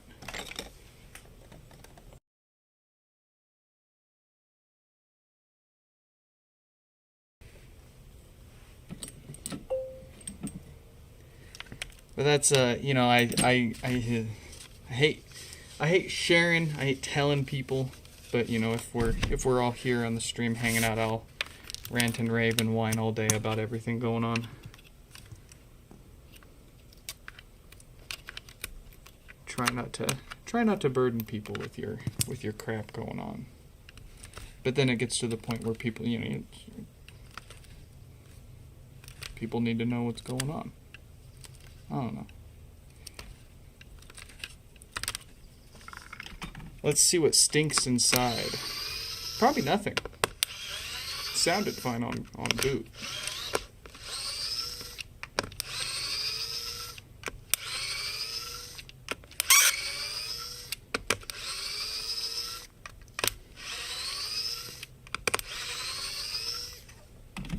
It's getting hot.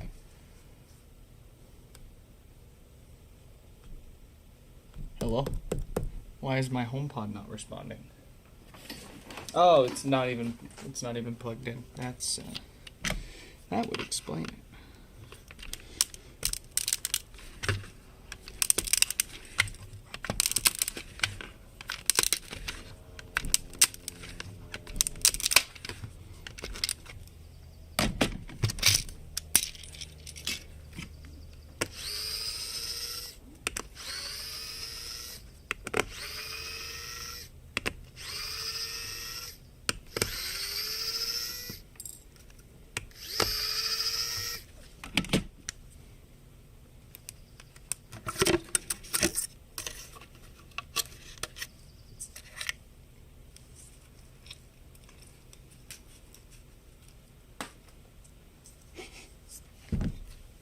This actually smells pretty good. Smells like someone had some incense.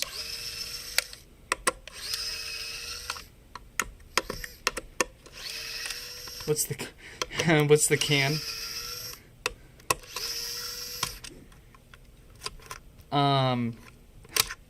How old is the person asking?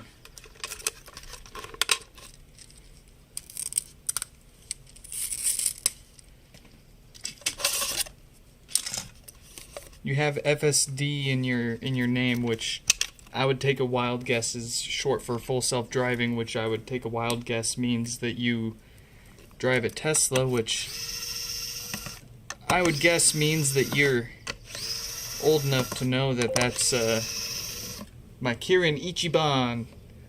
Very good stuff. It's my favorite.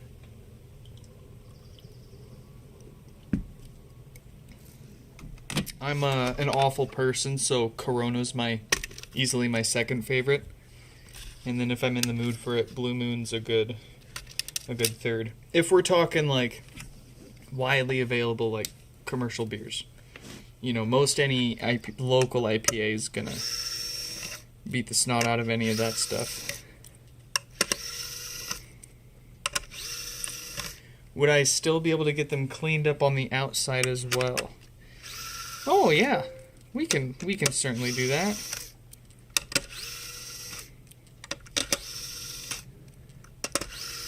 Frankly, let's see, this one, honestly, both of them are in pretty good. They're pretty clean too. I'm happy to scrub them up in the sink with some, warm water. Although I won't expect them to come out a whole lot much cleaner than this. Happy to be wrong though. But they're in good enough physical condition that they wouldn't fall apart if I washed them. We can give it a go.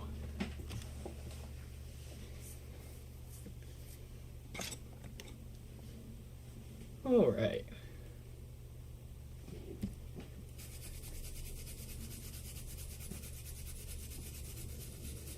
Oh, you like my Vector? My Anki Vector?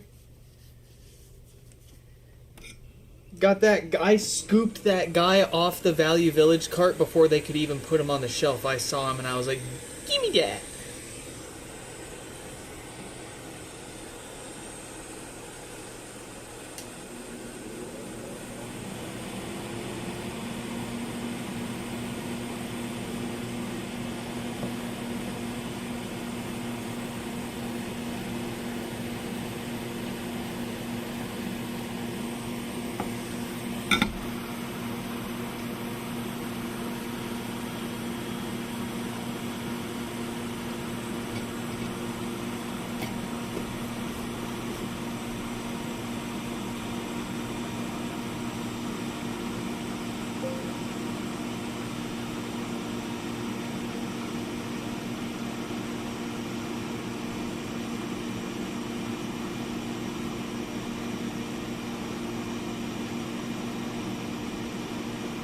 Rah.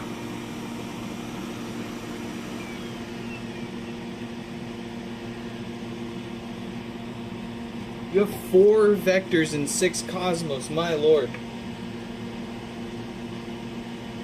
That's a party. My lord. And you got the so I don't know if the official firmware in service is even still supported. I tried and none of it was working for me, so I ended up doing the like self-hosted open source jailbreak thingy to get mine working. But it was kind of funny. It looked like you could still buy them brand new and then not actually be able to use it without rooting it or running the custom software for it.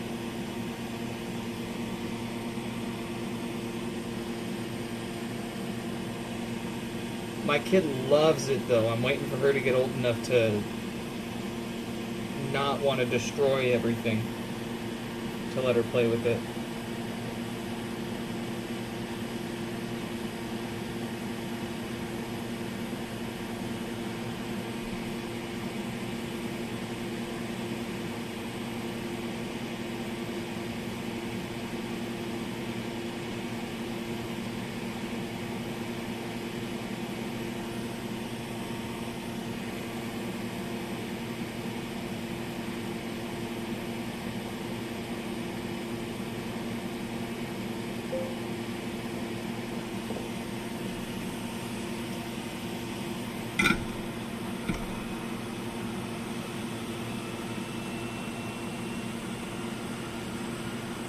It's so dumb. I shouldn't be able to buy them from them still if I can't use their, use their servers for it. But that's okay. As long as I can, as long as I have a workaround, I'm happy with it. It came, like, in the box with all of the accessories, like the cube and the dock and everything.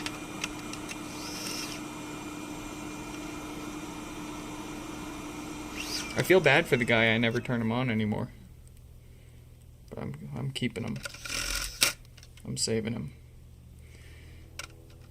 Saving him for when the kid won't try to stomp on him. Maybe I'll clean my desk up here enough to let him roam around again.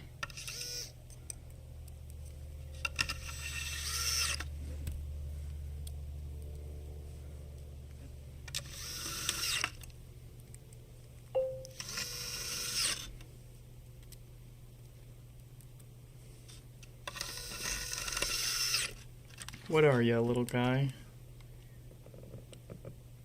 Yeah, there you go. I don't care if you have the info.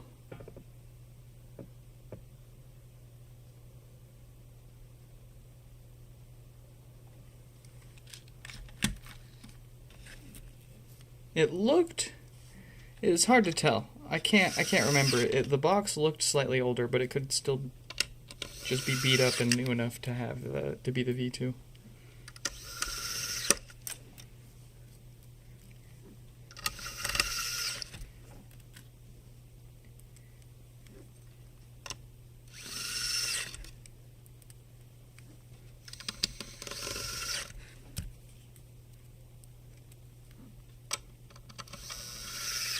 I have a Sphero too. The Sphero needs a battery though. I managed to crack it open. I'm gonna get a new battery for it and glue it back together one day.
Oh, the printer's done. Let me go grab another gasket off the printer and get another one going. Maybe I can squeeze another gasket out and we can get another repair in tonight.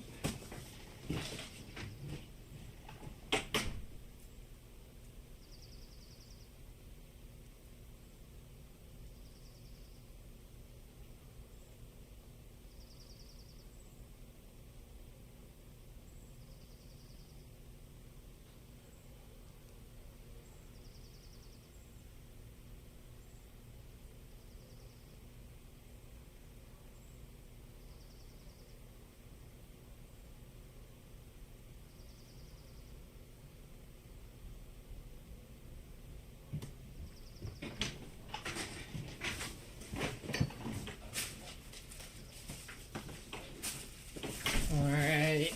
Each gasket takes about 30 to 45 minutes on my printer. 30 if I'm not looking for the highest quality. But I'm getting picky, so it's been creeping up to 40 to 50 minutes on average lately. So we'll see if the printer can beat me before I run out of gaskets. I've got 3 left, which means 3 more repairs at least today. Which means just enough time for the printer to finish and spit out 1 more gasket for us before we go today. Then it's a matter of when's the wife coming home? Will we run out of gaskets before the wife gets home? If wife gets home and we're still working on HomePods, she's gonna be pissed. I'm gonna have to sleep in the shed in the backyard again. And all that's back there is a PlayStation 2, 2.4 gigahertz Wi-Fi, and a 2nd gen iPad.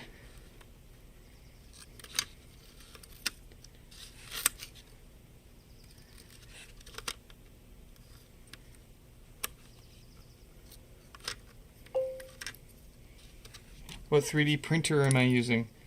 We have a Creality K1 SE. I stuck the official camera on there. I have the original, or the Creality enclosure for it, and I'm using a glass bed. It's otherwise stock firmware, Creality slicer. I'm quite happy with it, especially coming from a handful of Ender 3s. Even running Clipper. You know, Clipper was like a huge night and day difference for me when I clipped my Ender 3s. And then it was just a whole new leap and bound above when I got my K1. I love the thing. I loved it so much I bought a second one. I have 2 K1s. The other one has the CFS multi-filament adapter. Completely destroyed the usability of that printer. I regret it, and I'm going to give it away to someone and revert it to stock. I'll buy a printer that was designed from the ground up for multi-filament. If I want to do multi-filament stuff.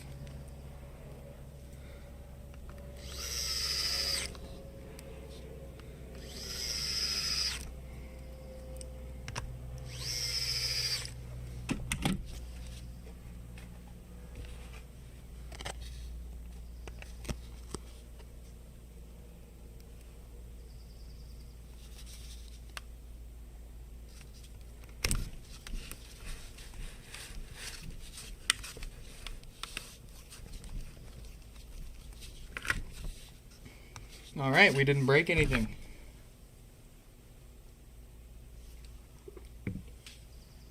Let's do it again.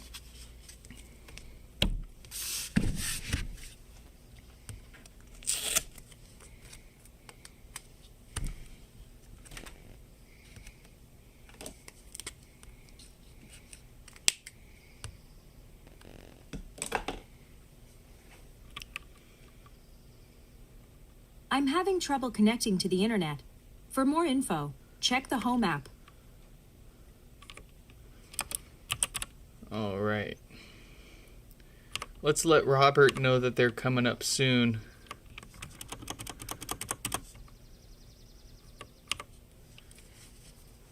$53.79.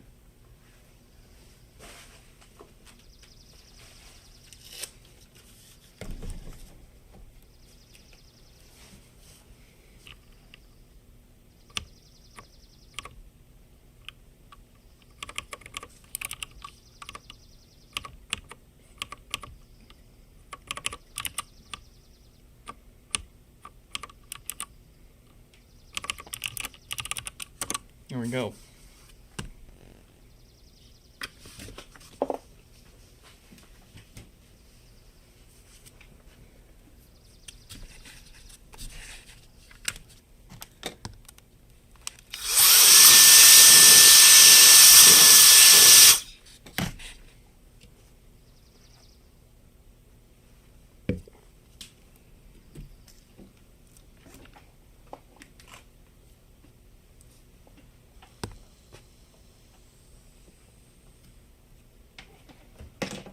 Uh-oh, angry HomePod. It's too hot. We pulled it right off the hot pad, so I'm not surprised. Give it one more go here now that it's cooled down another moment.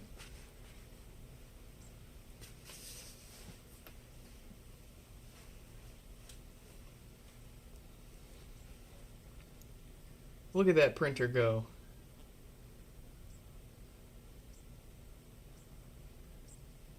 Smooth video. Alright.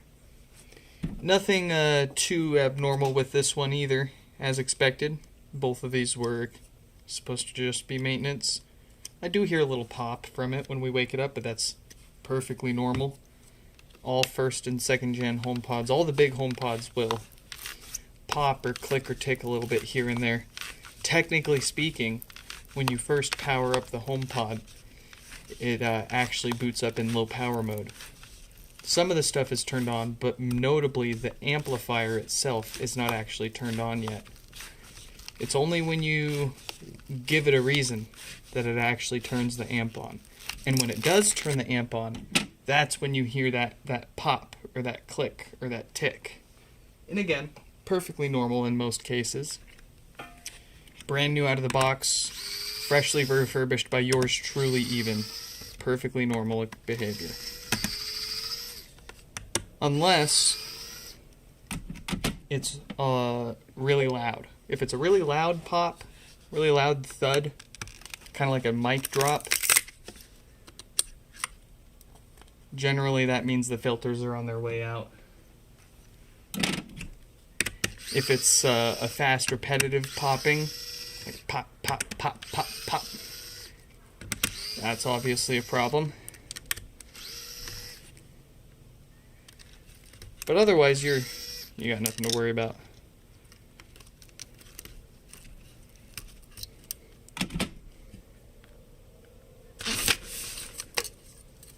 I call it a hallmark sign of a high power amplifier.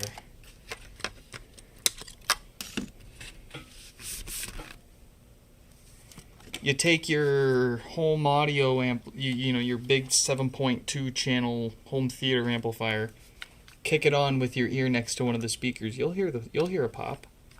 You'll hear it pop. More or less based on the design of the amp and how good the filtering is, right? But they all do it. You're not going to hear it from a Mini because it's got a dinky tiny little amp in there with, you know, beans for power. But the HomePods have enough oomph to hear things kick on when they do.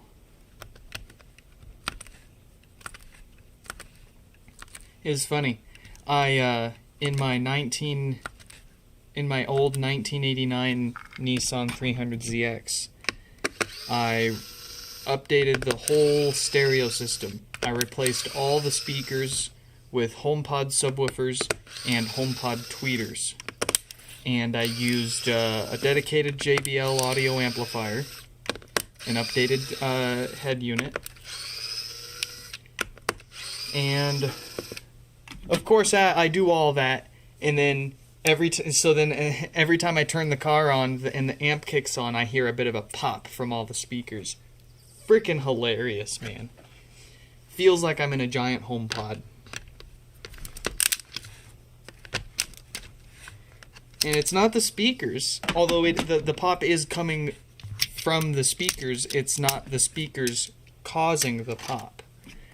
It's just the amp kicking on and a bit of a delay in the filters kicking in and things fully juicing up. But I had a chuckle to myself when I first turned it on and I heard it pop and I was like, that's good. Hallmark sign of a high power amp. Oh, it sounded fantastic. Before I wrecked the frickin' thing.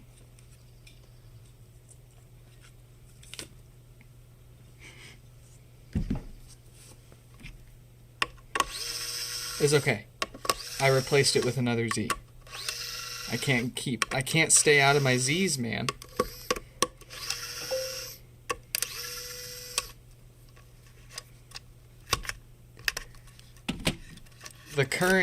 Well, actually, I've got two Z's.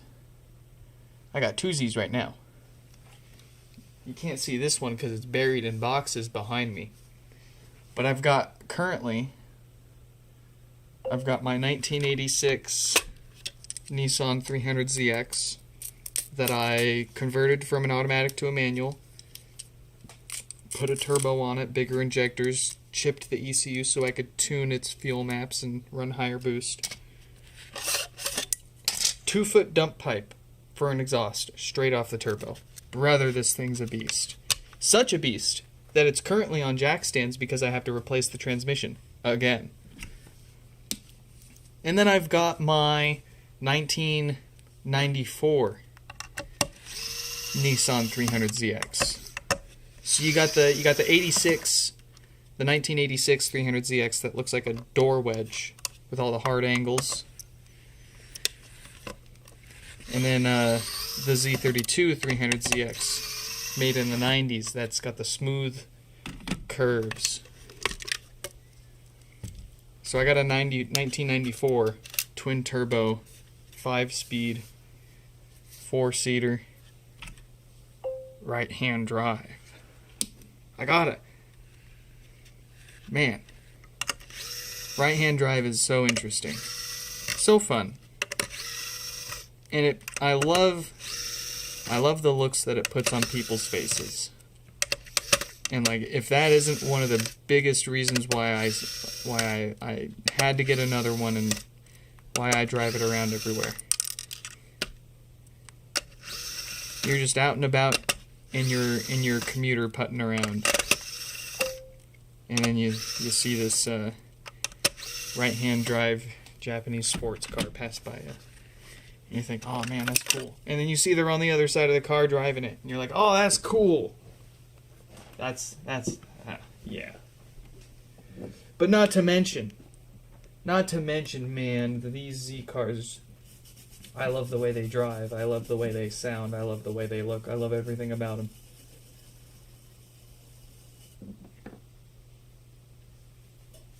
And like when I had my 86 before I got the 90s, I thought that the Saturn ass looking Z car, who wants a Z32 when you can have a Z31?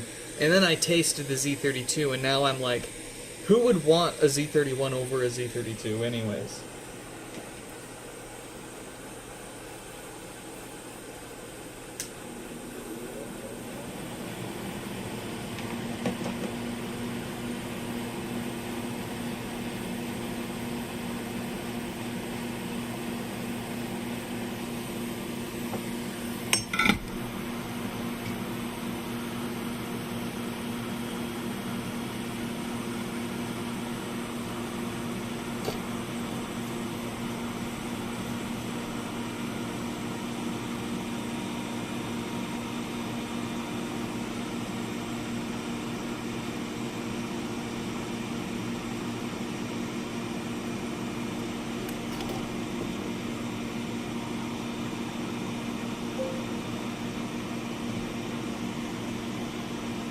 Yeah, the 350 and 370 don't tickle my fancy all that much. And I need the extra 2 seats in the back if I want to take my kid anywhere. And if I want to go anywhere with the wife, the kid's got to come with us. So I got to have 4 seats if I want to take the car that I want to drive. Which leaves out the 350, the 370, and the new 400.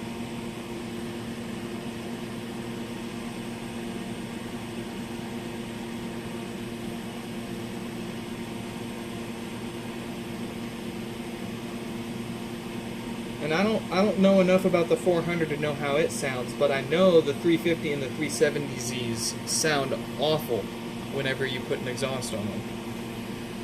There's no getting around it, unless you put an LS in it. And they make less horsepower than the older Zs.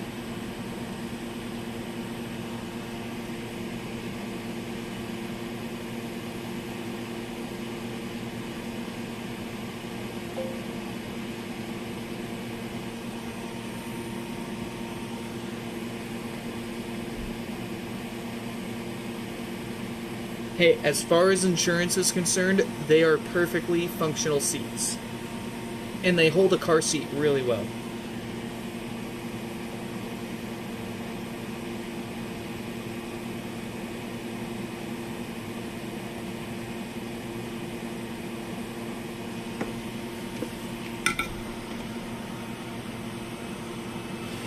And honestly, I mean, it serves the purpose quite well, without compromising too much on having too much bigger of a car to have bigger seats in the back when chances are you're only going to stick your kids back there anyways. But I will say they are big enough to have a good time chucking a couple of coworkers back there if you need to go grab some lunch with them. They have a blast about it. You know, as cramped as it is, it's a novelty to be cramped back there. It's funny.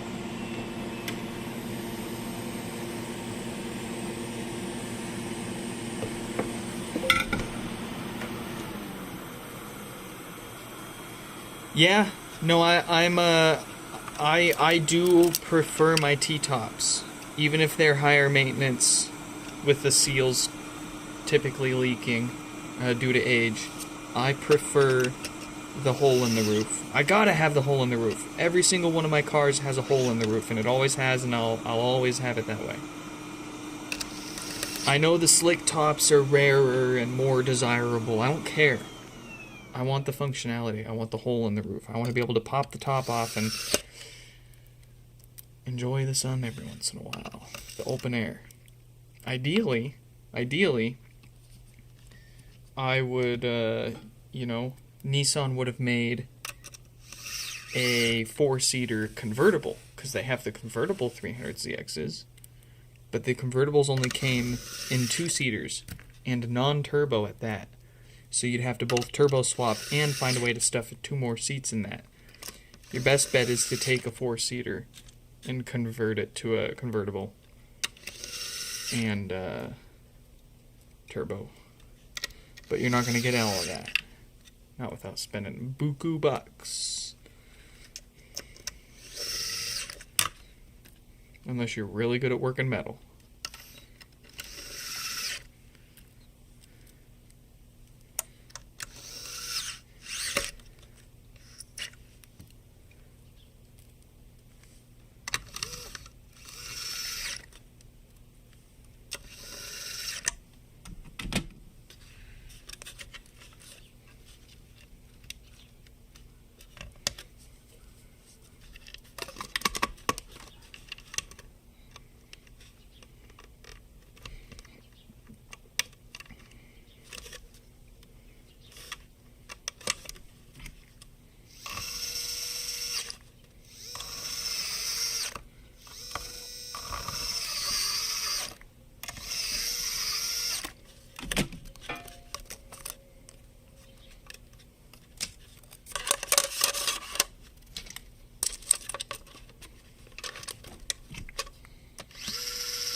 You got a Genesis.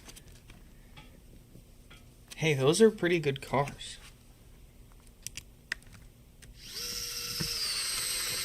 Hyundai really stepped it up when they started making those. And I mean, I think I'd prefer one of those over a 350 or 370.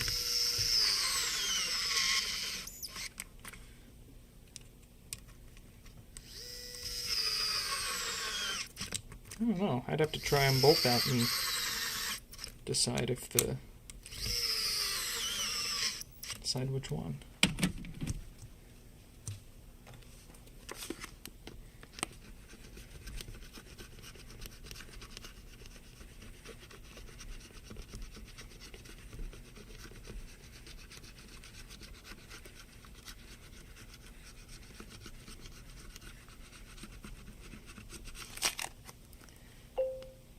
I am a division manager. I drive a Dodge Stratus. Big time stuff. Big time stuff.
I'll follow up with you later tonight, Jose, with how we're gonna wrap this up and get these back to you. Very good. You wanted a dude, I want to use GTR2 so bad, man. I want one. They got seats in the back. I'm having trouble connecting to the internet. They got seats and a subwoofer in the back, man. Shit.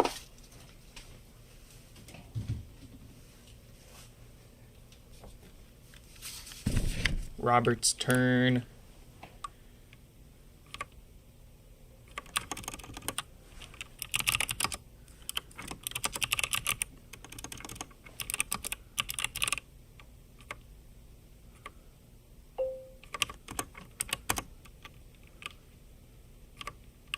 All right.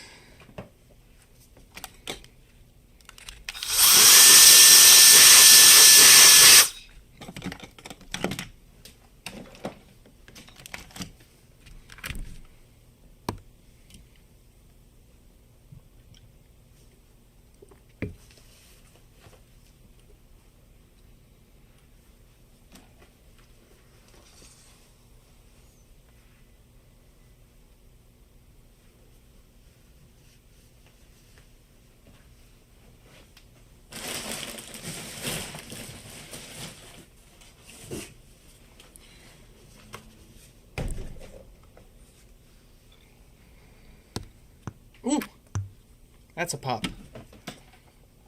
You could bottle that up and sell it. Call it Coke. That's a pop.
That sounds worse than a Tesla.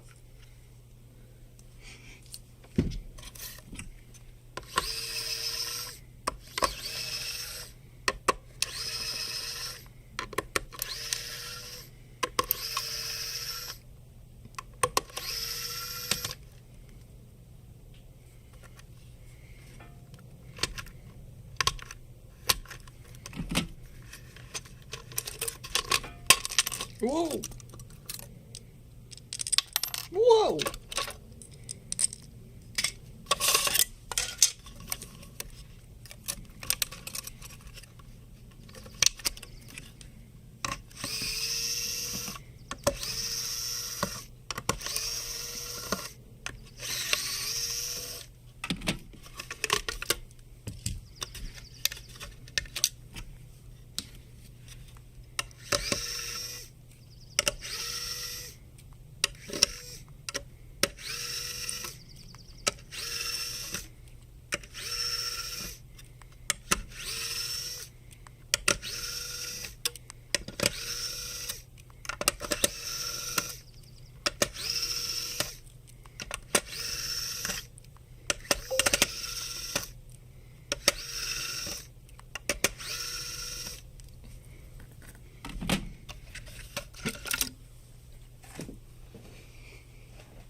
Yikes, man, that's, like you were saying earlier, that's genuinely more tires than people probably change their oil.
I'm having trouble. All right.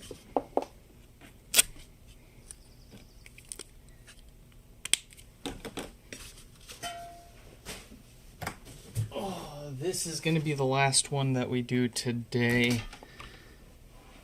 Oh, because we are now running out of time. So we'll start the next stream with Kevin's. Kevin's got four more here. Not the first four that they've had with us. No lights, no power, the usual draw from the wall.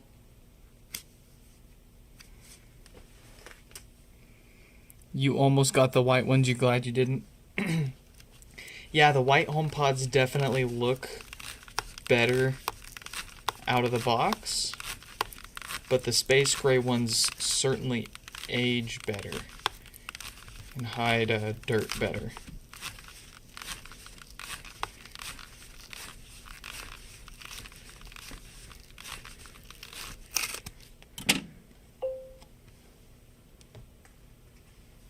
Lacey, glad you could make it.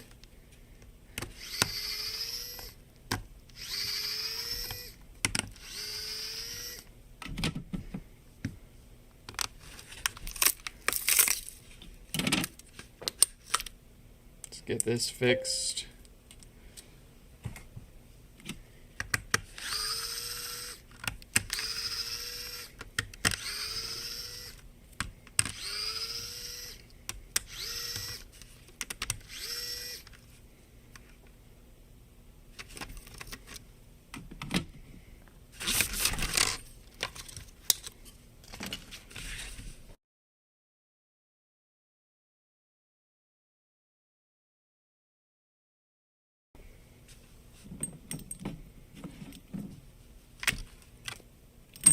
Be gentle.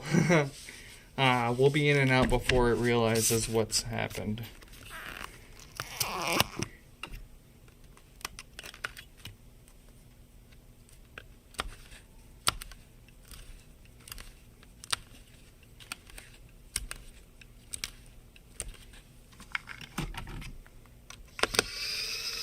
It is in really good shape for a space gray home, or for, it is in really good shape for a white HomePod that's almost 10 years old. Credit where it's due. You kept it in good shape.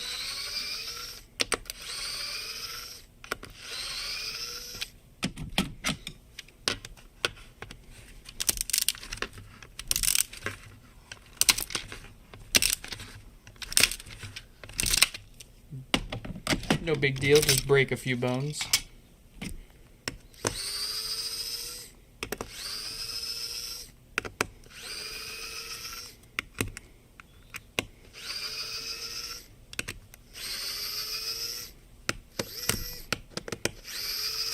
What doesn't kill you makes you stronger. Don't forget your psychiatry appointment Thursday and your therapist appointment Friday.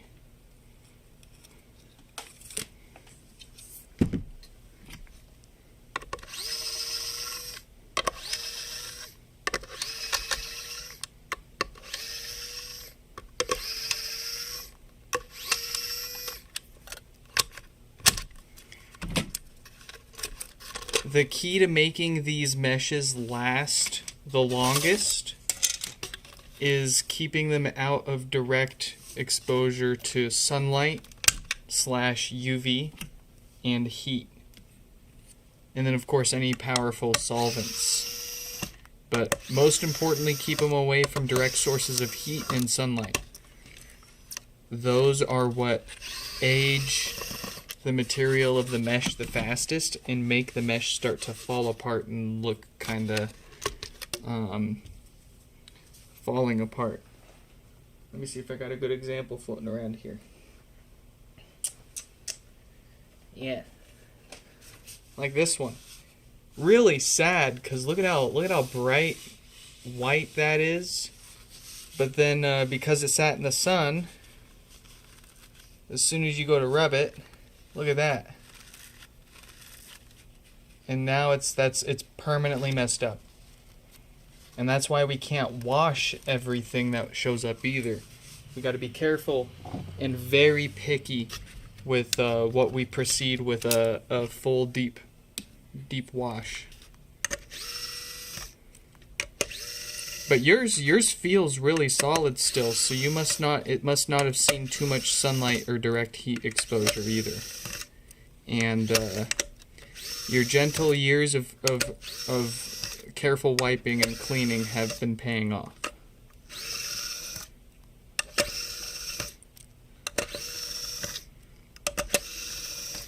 The meshes of the first gen HomePods are made of more of an organic makeup than the second gen HomePods. Oddly enough, they changed the materials between the first and second gen HomePods, and the second gen HomePod mesh is much more synthetic, but also tends to last a lot longer.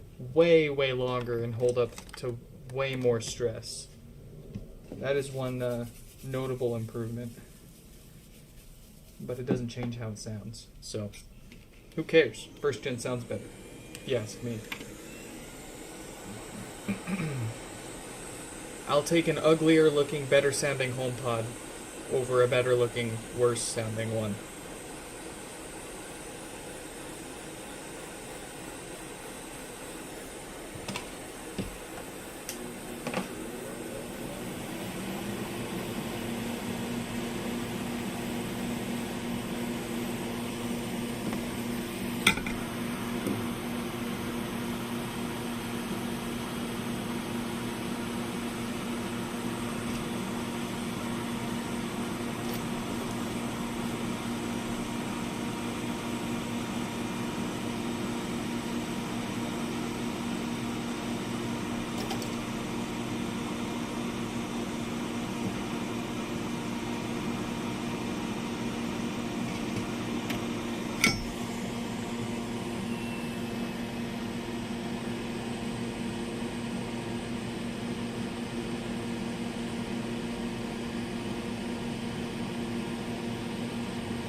How many do we do on average weekly? Let's say 5 to 10 a day, 5 to 7 days a week, 25 to 35 maybe on average. I mean, more like 20 to 50 a week on average. Because some days we've barely got the energy to squeeze a few out, and other days we're rocking through them and we'll crush 10 to 20 in a single sitting.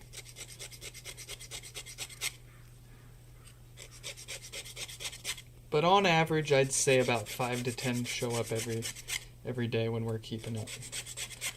Recently, the past few weeks, I've been trying to space things out and slow things down and try to create a gap so we can spend a little extra needed time on some of those other things hanging out there. We've got some Sonos amps and a special subwoofer that have been very patiently waiting for us to wrap those up.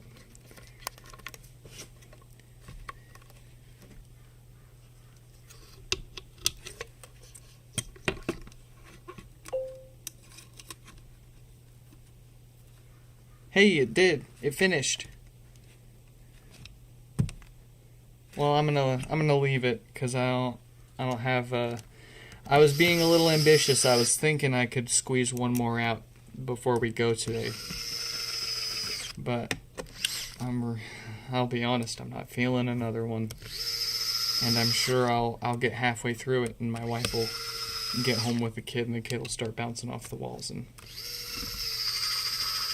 Yeah, it's 5 or 10 minutes that I gotta spend to wrap it up, but I want to be. It's nice when I'm done before she gets home, and I'm not in the middle of the last one before I relieve her of her child watching duties for the day. It's been a long day for her too. It was an office day for me, so I had to get up at 5 in the morning and drive an hour into my day job office. So she's been watching the kid the whole time.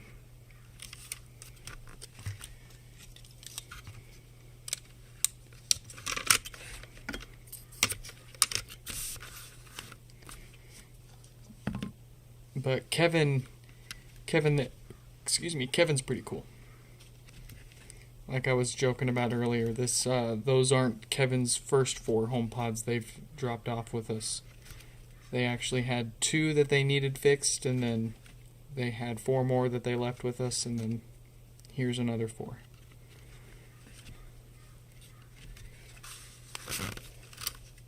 They got more HomePods than I do.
there it is.